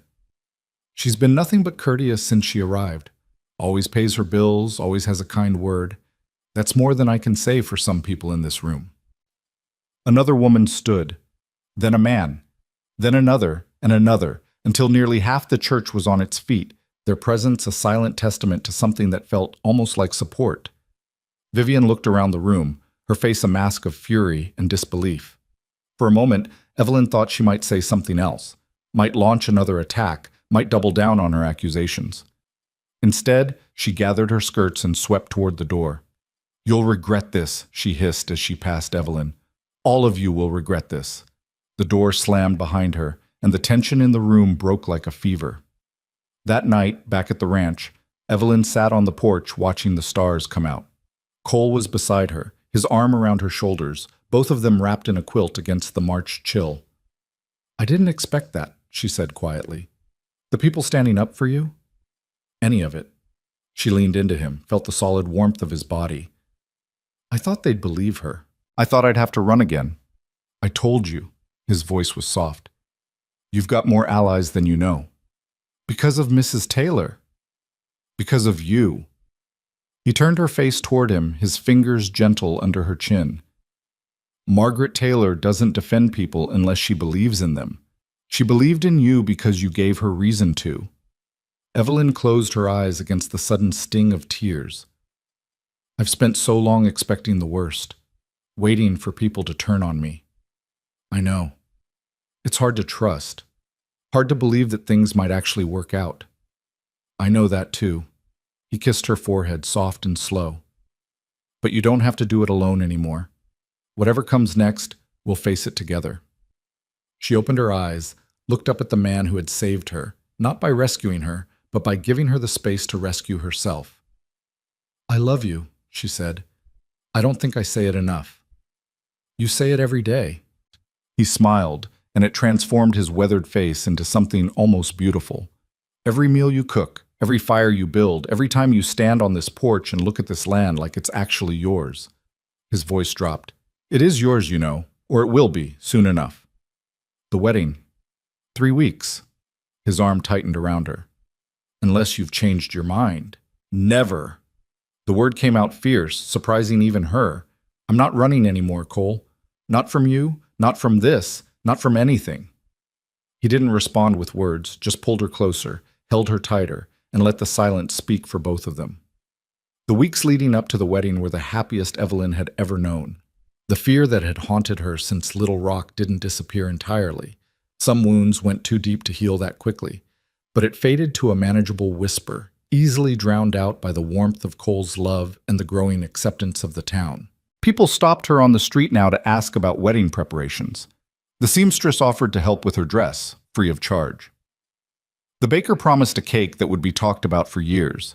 Even the hotel clerk, who had turned her away that first night with cold indifference, offered his congratulations when she passed him on the boardwalk. It wasn't universal, of course. There were still whispers, still sidelong glances, still people who crossed the street rather than meet her eye. Vivian Whitmore had not given up. She'd simply retreated, licking her wounds, waiting for another opportunity to strike. But for now, in this moment, Evelyn allowed herself to hope. The night before the wedding, Mrs. Taylor came out to the ranch with a gift wrapped in brown paper and string. "It was Sarah's," she said, pressing it into Evelyn's hands. "Her wedding veil. She would have wanted you to have it." Evelyn unwrapped it carefully, revealing a length of delicate lace, yellowed with age but still beautiful. She felt her throat tighten. "I can't accept this." "You can, and you will."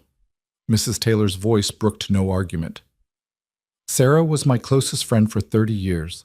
I know what she wanted for her son, and this—" She gestured around them, at the house, at Cole standing in the doorway, at the life they were building together. "This is exactly what she would have chosen." Cole moved forward, took the veil from Evelyn's trembling hands. "My mother made this lace herself," he said quietly. "Spent 2 years on it before she and my father were married. She always said it was the most valuable thing she owned, not because of what it was worth, but because of what it meant." Evelyn looked at the veil, at the tiny perfect stitches, at the love that had been sewn into every inch of it. "Then I'll wear it with pride," she said. The morning of the wedding dawned clear and bright, the first true spring day of the year. Wildflowers were beginning to bloom in the meadows, and the trees along the creek were budding with new leaves. The air smelled of earth and growth and possibility. Evelyn dressed in her altered blue dress, the lace from Sarah Mercer's sewing basket making it look almost new. Mrs. Taylor helped arrange the veil, pinning it in place with hands that were surprisingly steady for a woman who claimed she'd never been sentimental. "There," she said, stepping back to admire her work. "You look beautiful." Evelyn turned to the mirror, barely recognizing the woman who looked back at her. The haunted girl who'd stepped off the stagecoach 6 months ago was gone. In her place stood someone stronger, someone braver, someone who had learned that love wasn't something you fell into by accident. It was something you built, day by day, choice by choice. "I'm ready," she said. The ceremony was held in the little church in town, the same church where Evelyn had stood and defended herself against Vivian's accusations. But today the pews were filled with well-wishers, their faces warm with genuine happiness. Henry and Sam stood at the back, scrubbed clean and wearing their Sunday best. The shopkeeper's wife had brought flowers from her garden. Even the Reverend smiled as he opened his Bible, and at the front of the church, waiting for her, stood Cole. He looked different in his wedding clothes, younger somehow, and more vulnerable, as if the armor he wore every day had been set aside just for this moment. His eyes never left her face as she walked down the aisle, and when she reached him, he took her hands in his with a tenderness that made her breath catch. "You're beautiful," he murmured. "So are you." He laughed, a real laugh, unguarded and free, and the tension in the room seemed to dissolve. The ceremony itself was brief and simple. They exchanged vows that had been spoken countless times before by countless couples who had stood in this same place and made these same promises. But the words felt new to Evelyn, fresh minted and shining, as if no one had ever said them before. "I take you as my wife," Cole said, his voice steady, his eyes holding hers. To have and to hold. From this day forward, for better or worse, for richer or poorer, in sickness and in health, to love and to cherish, until death do us part. She repeated the vows, her own voice trembling but clear. And when the Reverend pronounced them man and wife, when Cole kissed her for the first time as her husband, the church erupted in cheers and applause that seemed to shake the very walls. They were married. It was done. The reception was held at the ranch, tables set up in the yard where the spring sunshine could warm the celebration. Mrs. Taylor had organized everything with military precision: food and drink, music and dancing, enough joy to last a lifetime. Evelyn moved through the crowd in a daze, accepting congratulations from people who had once been strangers and were now something closer to friends. She danced with Cole, then with Henry, then with Sam, who blushed so deeply she thought he might actually catch fire. She ate cake and drank champagne and laughed until her sides ached. And through it all, she kept catching Cole's eye, across the yard, across the table, across the dance floor, and every time he smiled at her in a way that made her heart turn over. This is real, she thought. This is actually real. Late in the afternoon, when the shadows were growing long and the guests were beginning to drift homeward, Cole pulled her aside. They stood together on the porch, looking out over the land that was now hers as much as his. "Happy?" he asked. "More than I ever thought possible." He wrapped his arms around her from behind, his chin resting on the top of her head. "It's only the beginning, you know. We've got a whole life ahead of us." "I know." She turned in his arms, looked up into his face. "That's the best part." He kissed her, long and slow and full of promise, and Evelyn felt the last of her fears melt away like snow in springtime. Whatever came next, they would face it together. The first weeks of marriage were a revelation. Evelyn had thought she knew Cole, had thought that the months of living in his house, eating his meals, sleeping under his roof, had taught her everything there was to know about the man. But marriage opened new doors, revealed new depths, showed her sides of him she'd never imagined. He was tender in ways that surprised her. Gentle in the mornings, when he brought her coffee in bed. Playful in the evenings, when he chased her through the house like a boy half his age. Fierce at night, when the doors were locked and the lamps were low and there was no one in the world but the two of them. And he loved her. She saw it in everything he did. The way he looked at her, the way he touched her, the way he listened when she spoke as if her words were the most important things he'd ever heard. For the first time in her life, Evelyn understood what it meant to be truly seen. The ranch prospered with the coming of spring. The calves were born healthy and strong. The horses gleamed with good health. The crops began to push up through the freshly turned soil. Cole worked from dawn to dusk, and Evelyn worked alongside him, not in the fields, but in the house, keeping everything running smoothly while he was gone. She learned to love the rhythm of ranch life, the early mornings and the long evenings, the satisfaction of hard work and the peace of a job well done, the way the land changed with the seasons, always growing, always renewing itself. And she learned to love the man she'd married more deeply with every passing day. It was in late April, about a month after the wedding, that Evelyn realized something had changed. She'd been feeling strange for a few days, tired in the mornings, queasy at the smell of certain foods, oddly emotional in ways she couldn't quite explain. At first she thought it was just the stress of the wedding, the adjustment to married life. But as the days passed and the symptoms continued, a different possibility began to take shape in her mind. She didn't say anything to Cole. Not yet. Not until she was sure. But when another week passed and her suspicions only grew stronger, she finally rode into town to see the doctor. He confirmed what she already knew. She was pregnant. Evelyn rode home in a daze, her mind spinning with the implications. A baby. She was going to have a baby. Cole's baby. After everything she'd been through, the scandal, the shame, the desperate journey to a town where she knew no one, she was going to be a mother. The fear came first, swift and sharp. What if something went wrong? What if she wasn't ready? What if she turned out to be as flawed as her own father, passing on weakness and failure to another generation?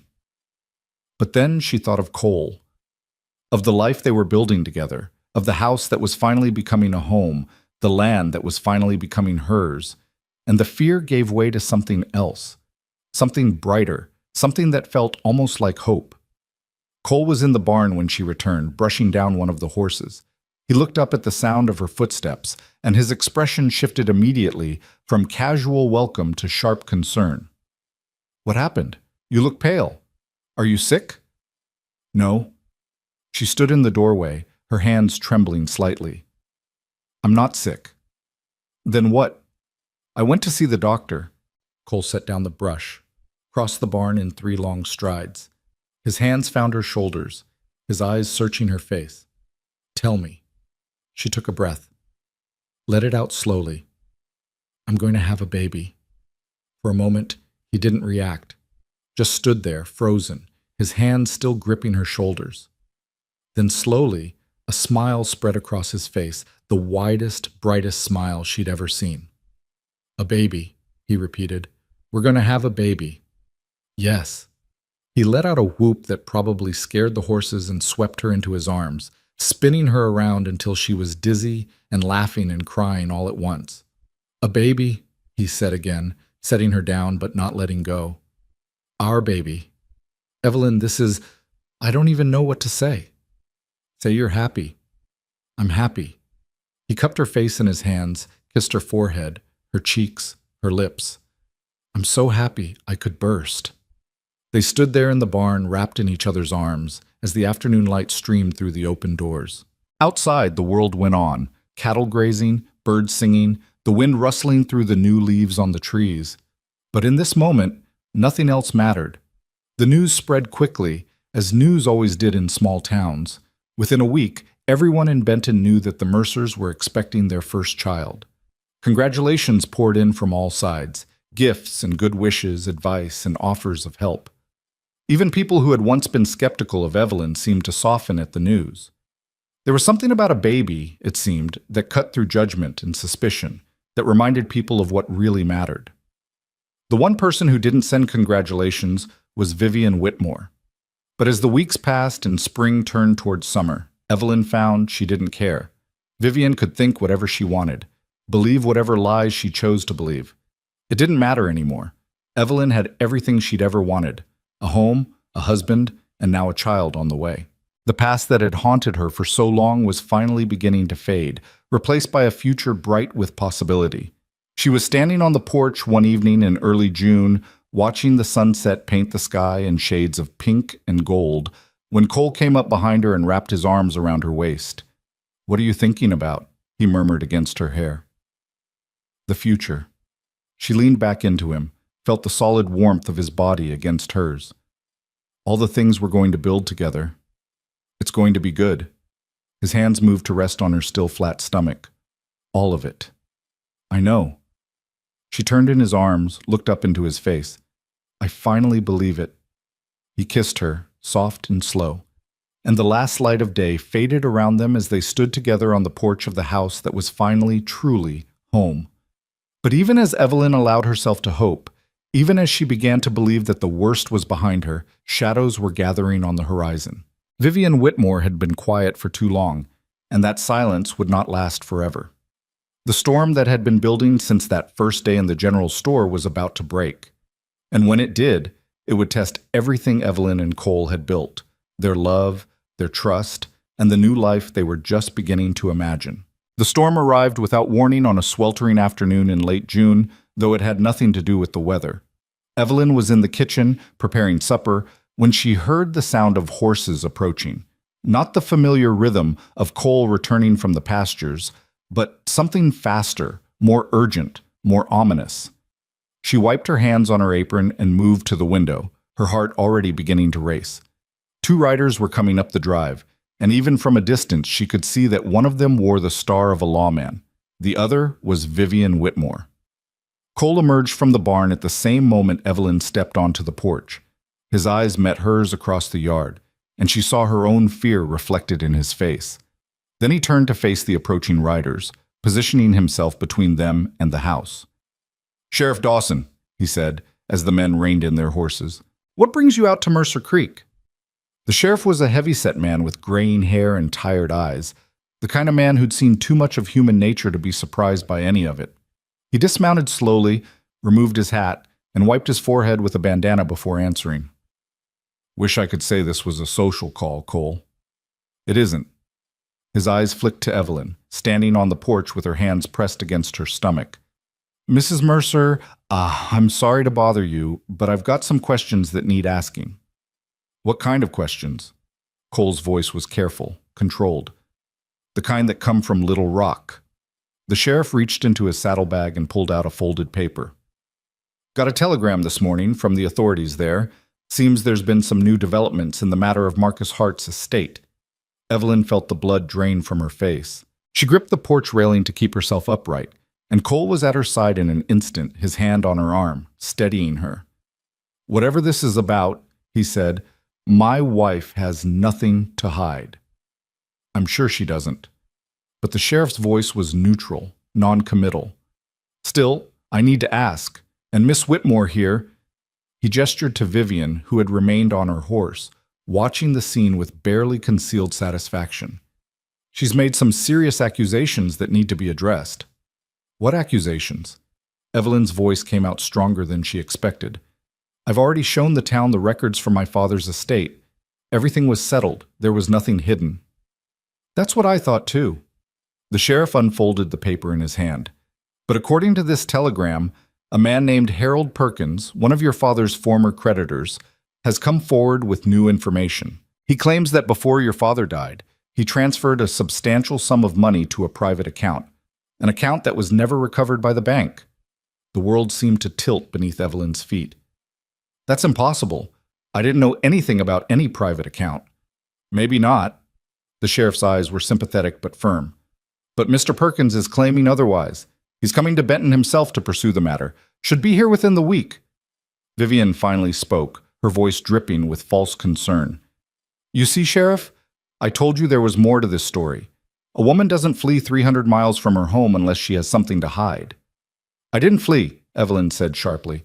I left because there was nothing left for me there. No home, no family, no future. So you say. Vivian's smile was poisonous. But perhaps the truth is that you knew exactly what your father had done, and you came here to wait until the scandal died down before claiming your inheritance. There is no inheritance, Evelyn's voice rose. I came here with 47 cents. If there was hidden money, don't you think I would have used it? The sheriff held up his hand. Ladies, please. I'm not here to make accusations. That's for the courts to decide.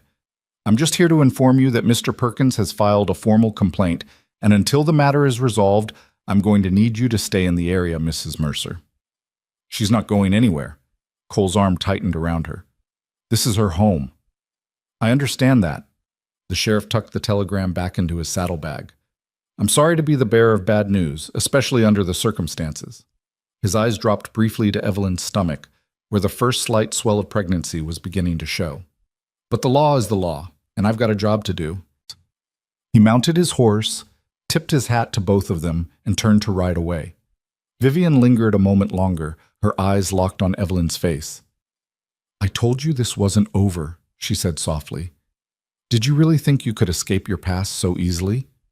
Then she was gone, galloping after the sheriff, leaving a cloud of dust and devastation in her wake.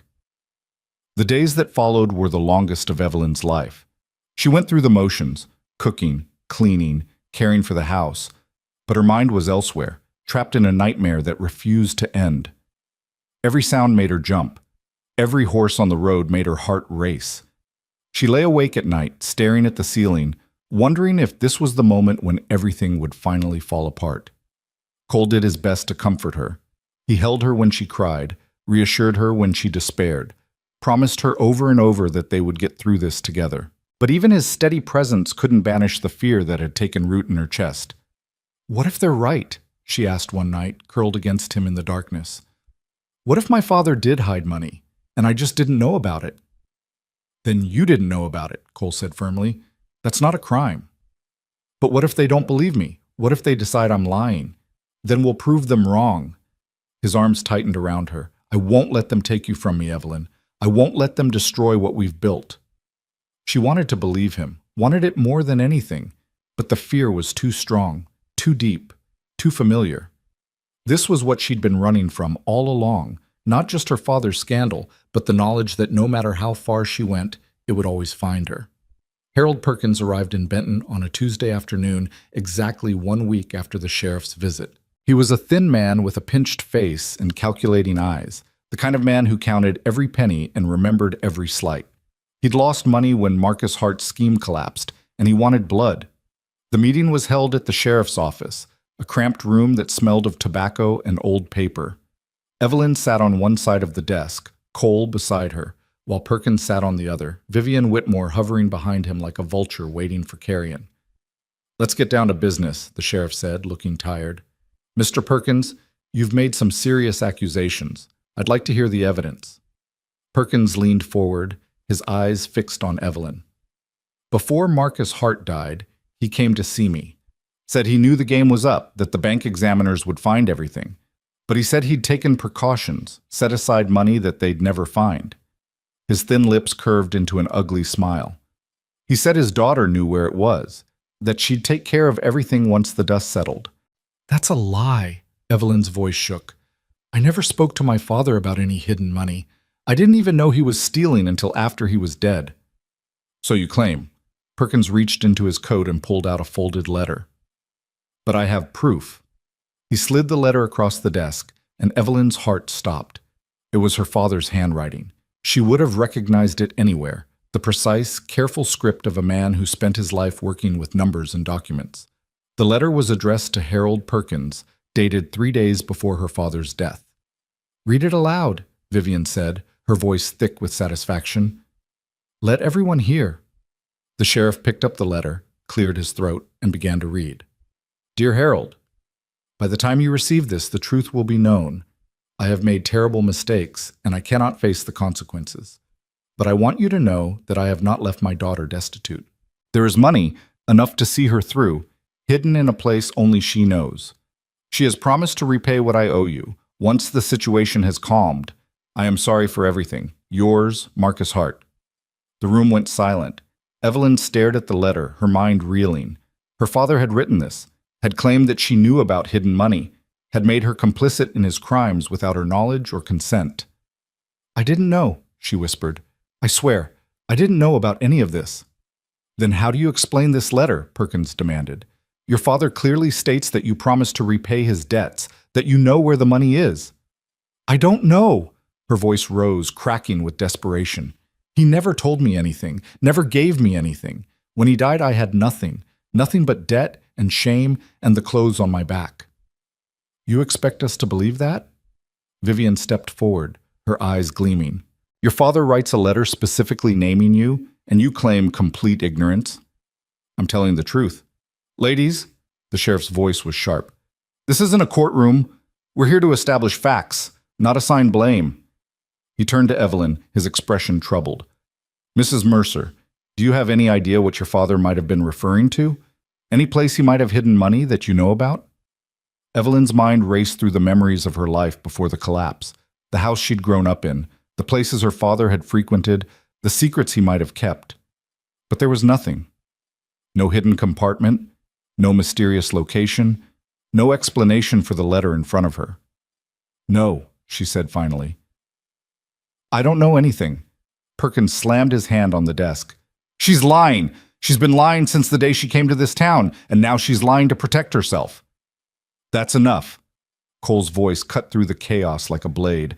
He'd been silent until now, but something in his posture had changed, become larger, more dangerous, like a storm gathering on the horizon. "My wife has told you the truth. If you don't believe her, that's your problem. But I won't sit here and listen to you call her a liar." "Then explain the letter," Vivian challenged. "Explain why her own father named her as his accomplice." "I can't explain it." Cole stood, his chair scraping against the floor.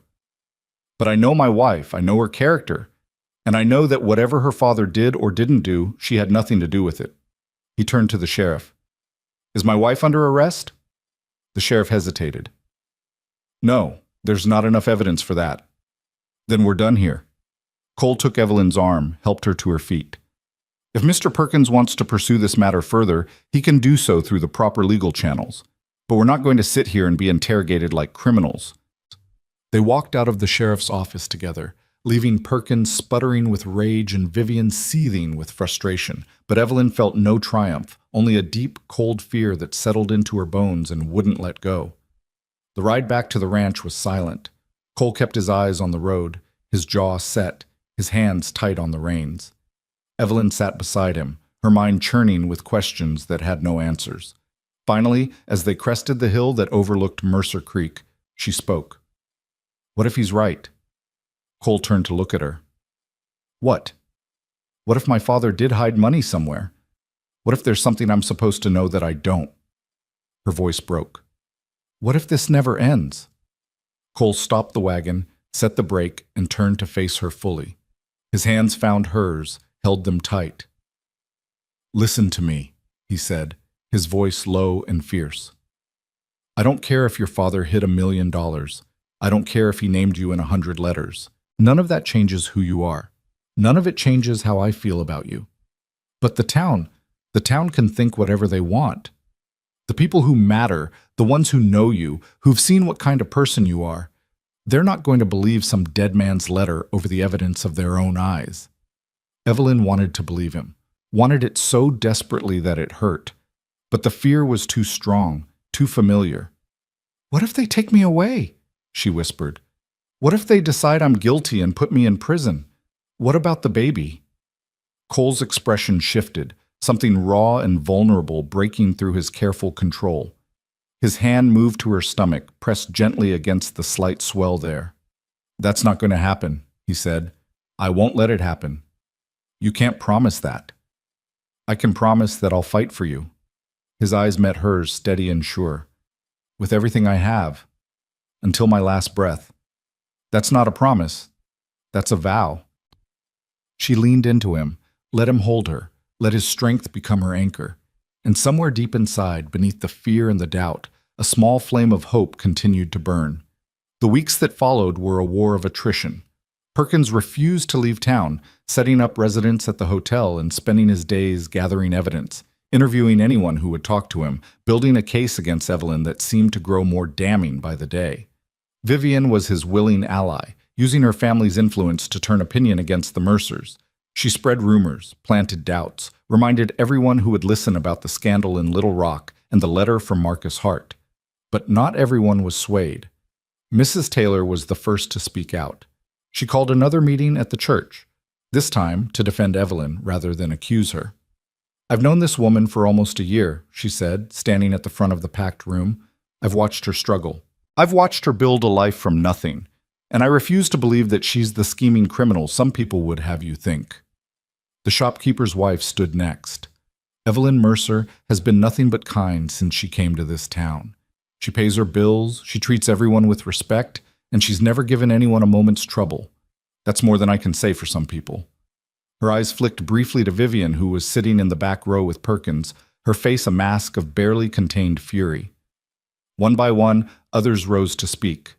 The baker, the blacksmith, the Reverend's wife. Even Henry and Sam, the ranch hands, stood and gave their testimonies. Rough, simple men speaking with a sincerity that no amount of money could buy. "She saved this ranch," Henry said, his weathered face solemn. "When Cole's mother died, this place was falling apart. Evelyn put it back together, not just the house, all of it, including Cole." "She's family," Sam added, "and we don't abandon family." By the end of the meeting, the tide had shifted. Not everyone was convinced. There were still skeptics, still doubters, still those who looked at Evelyn with suspicion in their eyes. But the unified front against her had cracked, and through the cracks, light was beginning to show. Perkins was not pleased. He cornered Evelyn outside the general store the next day, his thin face twisted with rage. "You think you've won?" he hissed. "You think these simple people are going to save you?" Evelyn refused to back down. "I think the truth will come out eventually, and when it does, you'll see that I have nothing to hide. Your father was a thief and a liar. Why should anyone believe his daughter is any different?" "Because I'm not my father." The words came out steady, strong, stronger than she felt. "I've spent my whole life trying to escape his shadow. I won't let you drag me back into it." Perkins leaned closer, his breath hot on her face. "I will find the truth, Mrs. Mercer, whatever it takes. And when I do, you'll wish you'd never set foot in this town." He stalked away, leaving Evelyn shaking but defiant. The turning point came in August, when the summer heat was at its peak and Evelyn's pregnancy was becoming harder to hide. She was sitting on the porch one evening, fanning herself in the stifling air, when a rider appeared on the road. It wasn't Perkins, or Vivian, or anyone from town.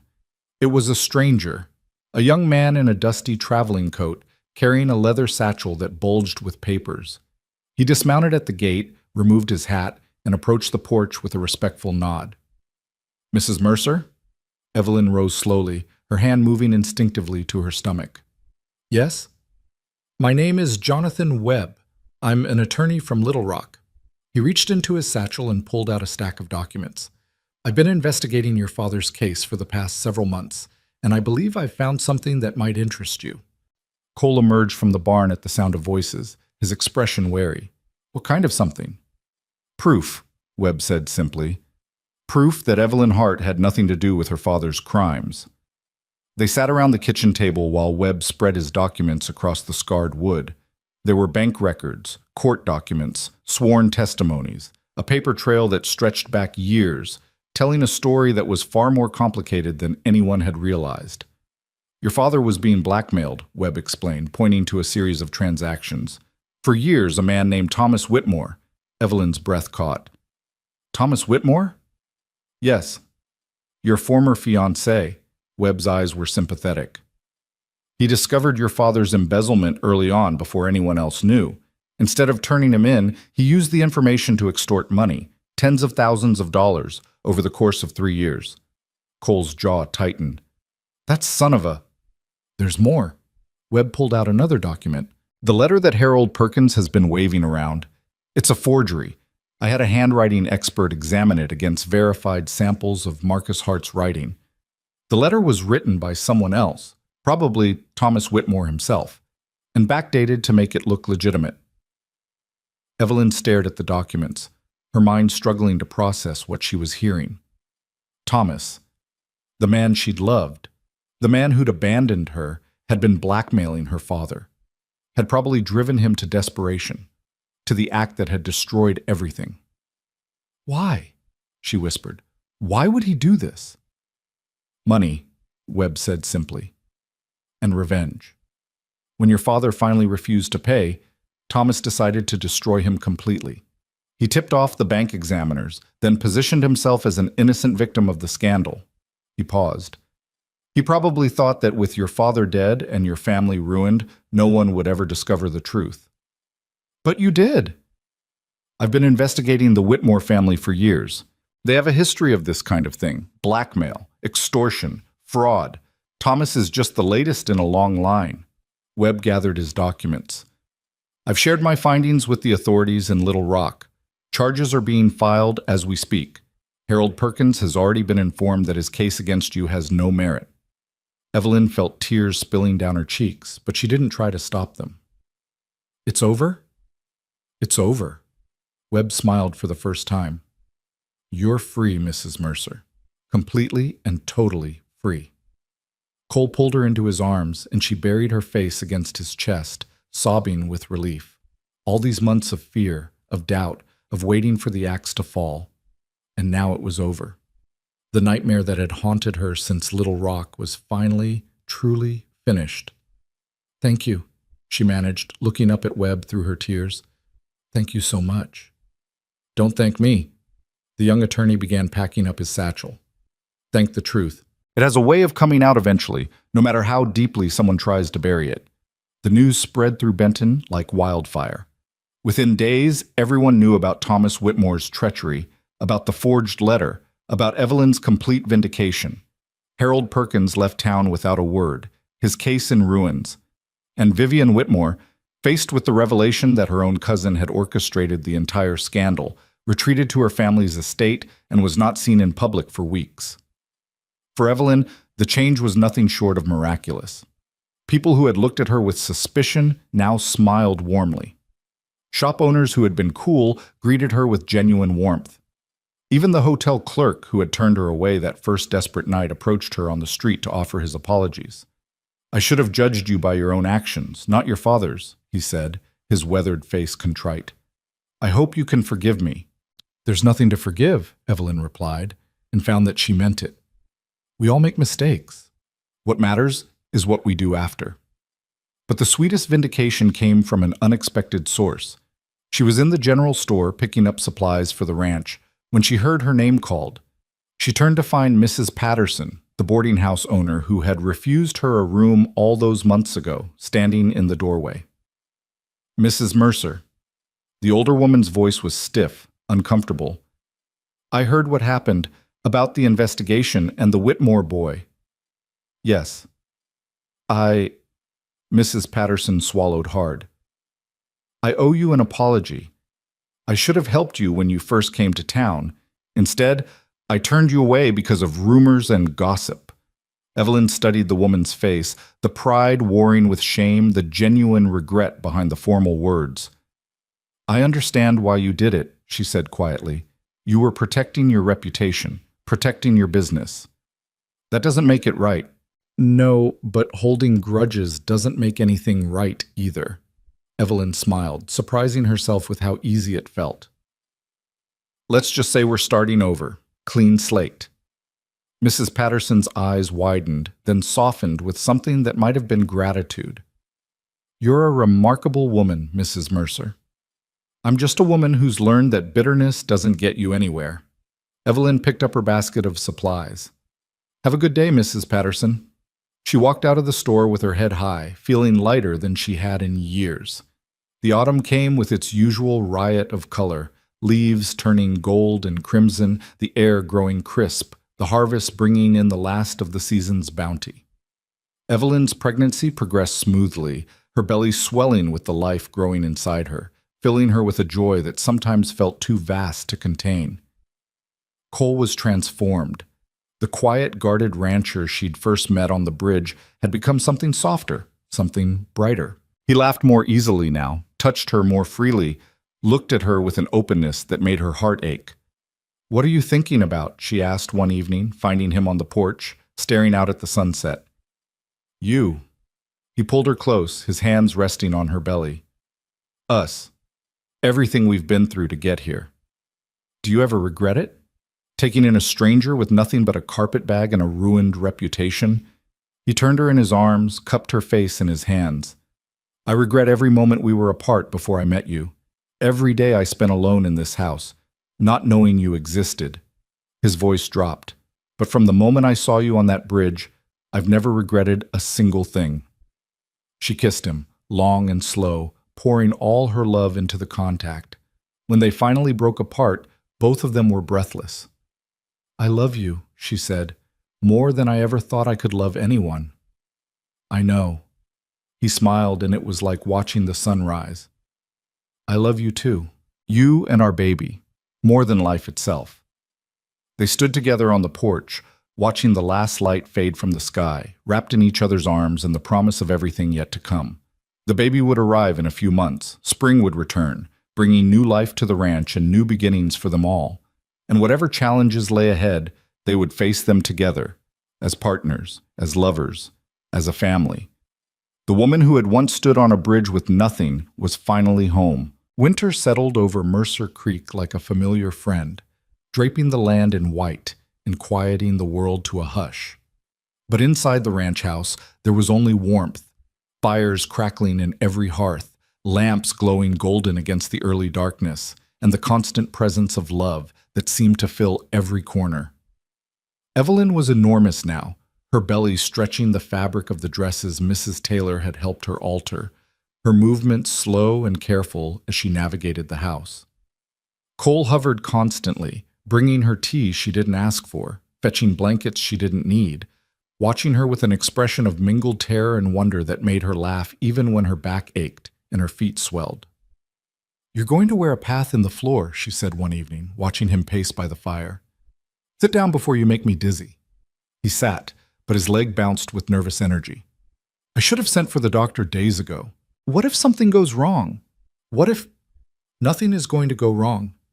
She reached for his hand, pressed it against her belly where the baby was kicking. Feel that? Strong and healthy, just like their father. Cole's expression softened as he felt the movement beneath his palm. Their father is scared out of his mind. Their father is going to be wonderful. She leaned forward and kissed his forehead. You've already proven that. The labor began on a February night, with snow falling softly outside and the wind howling around the corners of the house. Evelyn woke to a cramping pain that she'd never felt before, deep and insistent, radiating through her body like waves on a shore. Cole! She shook his shoulder. Cole, wake up. He was on his feet before his eyes were fully open. What is it? What's wrong? Nothing's wrong. She managed to smile despite the pain. But I think you'd better go get the doctor. The next hours were a blur of sensation and struggle. Mrs. Taylor arrived first, having ridden through the snow when Cole sent word, her face calm and capable as she took charge of the situation. The doctor came soon after, a gray-haired man with gentle hands and a reassuring manner who examined Evelyn and pronounced everything proceeding normally. First babies take their time, he said. Try to rest between the pains. It could be a while yet. It was more than a while. The labor stretched through the night and into the next day, each contraction building on the last, each wave of pain pushing Evelyn further than she'd ever gone before. Cole sat by her side through all of it, holding her hand, wiping her forehead, murmuring encouragements that she barely heard through the fog of exhaustion and effort. I can't do this, she gasped at one point, her body trembling with fatigue. It's too hard. I can't. You can. Cole's voice was fierce. You're the strongest person I know, Evelyn. You survived your father's death, your fiancé's betrayal, a whole town trying to tear you down. You can survive this. That was different. It was the same. He pressed his forehead to hers. You fought for your life then. Fight for it now. Fight for our baby.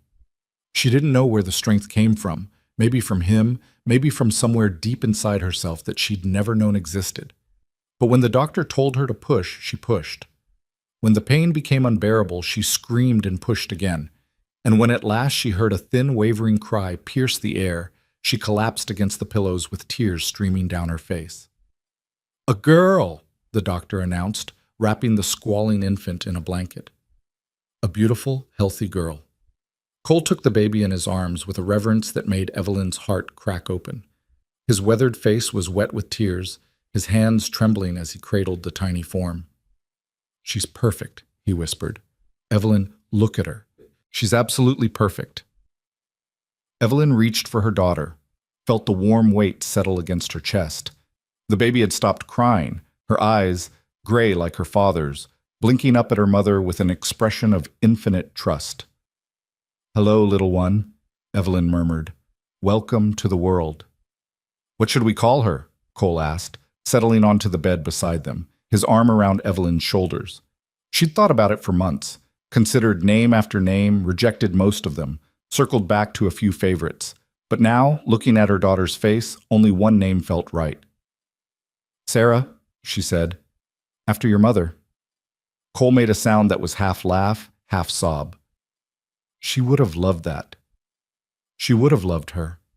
Evelyn traced her finger along the baby's cheek. Our Sarah. They stayed like that for a long time, the three of them together, a family at last. Outside, the snow continued to fall, blanketing the world in silence. But inside the ranch house, there was only warmth and love, and the beginning of something beautiful. The weeks that followed Sarah's birth were a whirlwind of sleepless nights and endless joy. Evelyn learned the rhythms of motherhood, the feedings and the changings, the rocking and the soothing, the fierce protective love that surprised her with its intensity. Cole learned alongside her, awkward at first but growing more confident with each passing day, his big rough hands remarkably gentle as he held his daughter. She's got your eyes, Evelyn said one morning, watching Cole cradle Sarah by the window. That same gray, like storm clouds. And your stubbornness. He smiled as Sarah grabbed his finger and held on tight. She already knows exactly what she wants. Is that such a bad thing? Not at all. He looked up at her, and his expression was so full of love that it took her breath away. It's one of the things I fell in love with first. Spring arrived slowly, melting the snow and coaxing green shoots from the frozen earth. The ranch came back to life. Calves being born in the pastures, horses running in the paddocks, the creek swelling with snowmelt and rushing past the house in a constant song. Evelyn found herself standing on the porch one April morning, Sarah in her arms, watching the world wake up around her. It was hard to believe that less than 2 years ago, she'd been standing on a bridge at dusk with 47 cents in her pocket and nowhere to go. Now she had a husband who loved her, a daughter who needed her, and a home that was truly hers. "What are you thinking about?" Cole asked, coming up behind her and wrapping his arms around both of them. "How far I've come." She leaned back into him. "How much has changed?" "Any regrets?" She considered the question seriously, turning it over in her mind. There had been so much pain along the way, so much loss, so much fear, so many moments when she'd been certain that happiness was something that happened to other people, never to her. "No," she said finally, "not a single one." The summer brought visitors. Mrs. Taylor came often, bringing gifts for the baby and gossip from town. Henry and Sam became honorary uncles, competing to see who could make Sarah laugh the loudest. Even some of the townspeople who had once looked at Evelyn with suspicion now stopped by to offer congratulations and admire the baby. But the most surprising visitor arrived in late July, when the heat was at its peak and the cicadas filled the air with their constant song. Evelyn was in the kitchen preparing supper when she heard a carriage approaching. She wiped her hands on her apron and went to the door, expecting to see one of the regular visitors from town. Instead, she found Vivian Whitmore standing on her porch. The other woman looked different from the last time Evelyn had seen her, smaller somehow, the sharp edges of her beauty softened by something that might have been shame. She wore a simple traveling dress instead of her usual silk and feathers, and her eyes, when they met Evelyn's, were uncertain. "Mrs. Mercer." Vivian's voice was quiet. "I hope I'm not intruding." Evelyn's first instinct was to close the door, to refuse to engage with the woman who had tried so hard to destroy her, who had spread lies and turned the town against her, who had been complicit in Harold Perkins's accusations. But something made her pause. Maybe it was the vulnerability in Vivian's expression. Maybe it was the lessons she'd learned about forgiveness and second chances.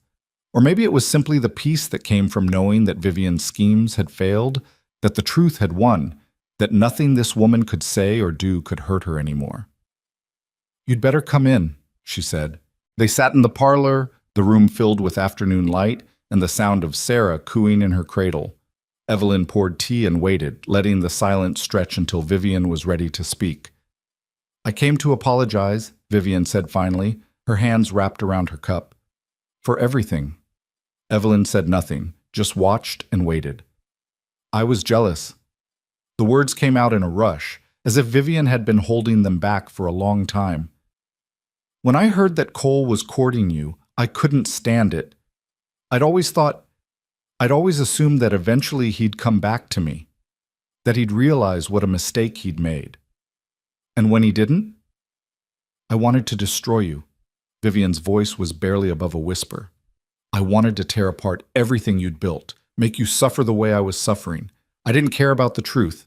I didn't care about justice. I just wanted you gone. You almost succeeded." "I know." Vivian looked up and her eyes were wet. "And then the truth came out about Thomas, about what he'd done to your father, the blackmail, the forged letter, and I realized that I'd been helping him, that I'd been complicit in destroying an innocent woman's life." She set down her cup, her hands trembling. "My family has always been about power," she continued, "about getting what we want, no matter the cost. I was raised to believe that money and influence were all that mattered. But watching you, seeing how you fought for your dignity, how you built a life from nothing, how you loved Cole and he loved you." She shook her head. "I started to realize that everything I'd been taught was wrong." Evelyn considered the woman in front of her, this proud, bitter creature who had once seemed so formidable and now seemed merely sad. "What do you want from me, Vivian?" "Nothing. I don't expect your forgiveness. I don't deserve it." Vivian rose, smoothing her skirt. "I just wanted you to know that I'm sorry, and that I hope you have a good life, a happy life, the kind of life I was too small to let you have." She moved toward the door, but Evelyn's voice stopped her. "Vivian," the other woman turned. "I forgive you." Vivian's eyes widened. "You can't mean that. After everything I did, I forgive you," Evelyn repeated. "Not because you deserve it, but because holding on to anger and resentment doesn't hurt you. It only hurts me. And I've spent too much of my life carrying burdens that weren't mine to carry." She rose and crossed the room, standing face to face with the woman who had once been her enemy. "Go home, Vivian. Build a different kind of life. Be someone you can be proud of."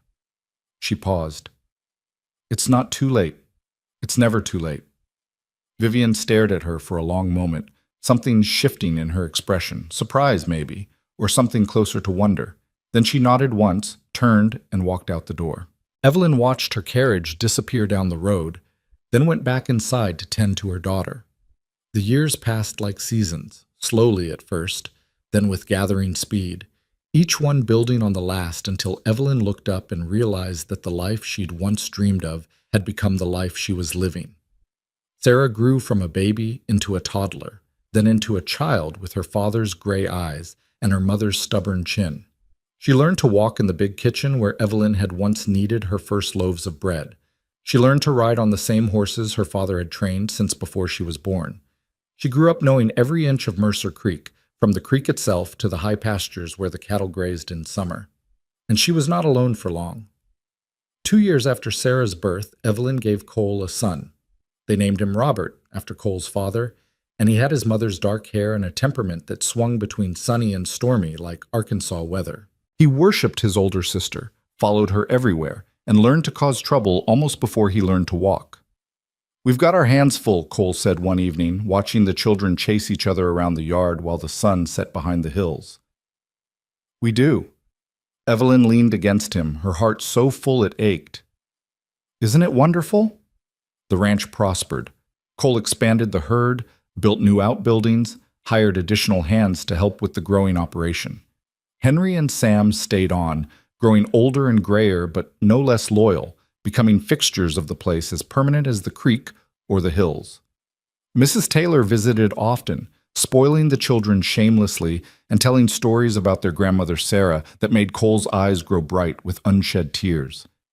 And Evelyn, the woman who had once had nothing, who had stood on a bridge at dusk wondering if the water below was deep enough to swallow her whole, became the heart of it all.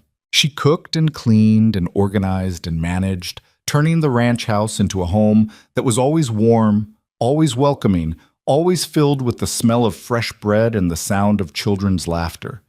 She never forgot where she'd come from, never forgot the 47 cents, the closed doors, the shame and fear that had driven her across 300 miles of rough road. But she learned to carry those memories differently, not as wounds that still bled, but as scars that had healed. Proof of survival, evidence of strength. It was on a spring evening, nearly 5 years after that first desperate arrival in Benton, that Evelyn found herself standing on the bridge where she'd met Cole. She'd come into town for supplies, leaving the children with Mrs. Taylor for the afternoon. On her way back to the wagon, something had drawn her here, to this spot, this ordinary wooden bridge over an ordinary creek where her whole life had changed. The water was higher than it had been that autumn night, swollen with snowmelt, rushing beneath her feet with a sound like constant applause. The sky was pink and gold, the air soft with the promise of summer, and Evelyn stood at the railing, looking down at her reflection, thinking about the woman she'd been and the woman she'd become. "Thought I might find you here." She turned to see Cole walking toward her, his hat in his hand, his gray eyes warm with love. "How did you know?" "Just a feeling." He came to stand beside her, leaning against the railing. "Sarah told me once that this was where you met. I figured it meant something to you." "It means everything." She looked out at the water, at the sky, at the land stretching away on all sides. "This is where my life started over, where I stopped running and finally found somewhere to belong." "I remember that night." Cole's voice was soft. "You looked so lost, so scared. Like a deer that had been running for so long it forgot how to stop." "I was." "And now?" She turned to face him, reaching up to touch his cheek. "Now I'm home." He kissed her, soft and slow, the way he always did, as if they had all the time in the world. When they broke apart, he kept his arms around her, holding her close. "I never thanked you properly," she said. "For what?" "For taking a chance on me. for seeing something in me that I couldn't see in myself. Her voice wavered. For giving me a reason to stop running. You don't have to thank me for that. He pressed his forehead to hers. You saved me just as much as I saved you. How? This ranch was dying before you came. Oh, the cattle were healthy and the fences were mended, but the life had gone out of it. The heart. He pulled back, looked into her eyes. You brought it back. You brought me back. Whatever I gave you, you gave me 100 times over. They stood together on the bridge as the sun finished setting, as the stars began to emerge, as the world grew quiet around them. Two people who had found each other in the darkness and built something beautiful in the light. We should get home, Evelyn said finally. The children will be wondering where we are. In a minute, Cole tightened his arms around her. Let me just hold you a little longer. She rested her head against his chest, listening to the steady beat of his heart, feeling the warmth of his body against hers. This was what she'd been searching for all along. Not just a place to live, but a place to belong. Not just someone to love, but someone who loved her back, completely and without reservation. I love you, she whispered. I love you too. His lips brushed her hair. Always have. Always will. 10 years after Evelyn Hart stepped off a stagecoach in Benton, Arkansas, with nothing but a carpet bag and a broken heart, the Mercer Ranch had become one of the most prosperous in the county. The original house had been expanded twice, once when Robert was born, and again when Evelyn's unexpected third pregnancy produced twins, a boy and a girl they named Marcus and Elizabeth. The kitchen where she'd made her first nervous meal was now the heart of a bustling household, with children running in and out at all hours and a staff of helpers who had become family. Sarah, at 10 years old, was already showing signs of becoming a formidable woman. She could ride as well as any of the hands, argued with her father about ranch business, and had her mother's gift for making anyone feel welcome. Robert, at 8, was quieter, more like Cole had been at that age, happiest when working with the horses, speaking more through actions than words. The twins, at 3, were chaos incarnate, but the kind of chaos that made everyone smile. And at the center of it all stood Evelyn. She was 33 years old, no longer the desperate girl who had arrived with nothing. Her hair had a few strands of gray now, earned through years of hard work and harder choices. Her hands were roughened from cooking and cleaning and all the 1,000 tasks that kept a ranch running. But her eyes still held the same determination that had carried her through those darkest days, mixed now with a peace that came from finally knowing she was exactly where she belonged. It was on the anniversary of her arrival in Benton, a date she marked privately each year, that she gathered her family for a special dinner. The long table in the kitchen was crowded with people, Cole at the head, the children arranged around the sides, Henry and Sam in their usual places, Mrs. Taylor in the chair of honor that had become hers by unspoken agreement. What's the occasion? Sarah asked, eyeing the feast spread before them. It's not anyone's birthday. It's a different kind of anniversary. Evelyn looked around the table at the faces she loved. 10 years ago today, I came to this town with nothing. And your father? She reached for Cole's hand. Your father gave me a chance. What kind of chance? Robert asked. A chance to start over. To build a new life. She squeezed Cole's fingers. To become part of this family. The children looked at each other, too young to fully understand the weight of what she was saying. But the adults around the table understood. Mrs. Taylor's eyes were bright with tears. Henry and Sam wore expressions of gruff affection. And Cole looked at her the way he always did, as if she were the answer to every question he'd ever asked. I wanted to say thank you, Evelyn continued, to all of you, for accepting me, for standing by me when things were hard, for making me feel like I belong. You do belong, Mama, Sarah said, as if it were the most obvious thing in the world. This is your home. I know that now. Evelyn smiled, but I didn't always. And sometimes we need to be reminded that the people we love see us, really see us, even when we can't see ourselves. The dinner was long and loud, full of laughter and stories, and the kind of warmth that only comes from true family. The children fell asleep one by one, carried to their beds by Cole and the hands. Mrs. Taylor retired to the guest room that had become hers for visits. And finally, When the house was quiet and the lamps were low, Evelyn and Cole sat together on the porch, watching the stars wheel overhead. "Thank you," she said again. "You already thanked me. About 100 times. I mean it, every time."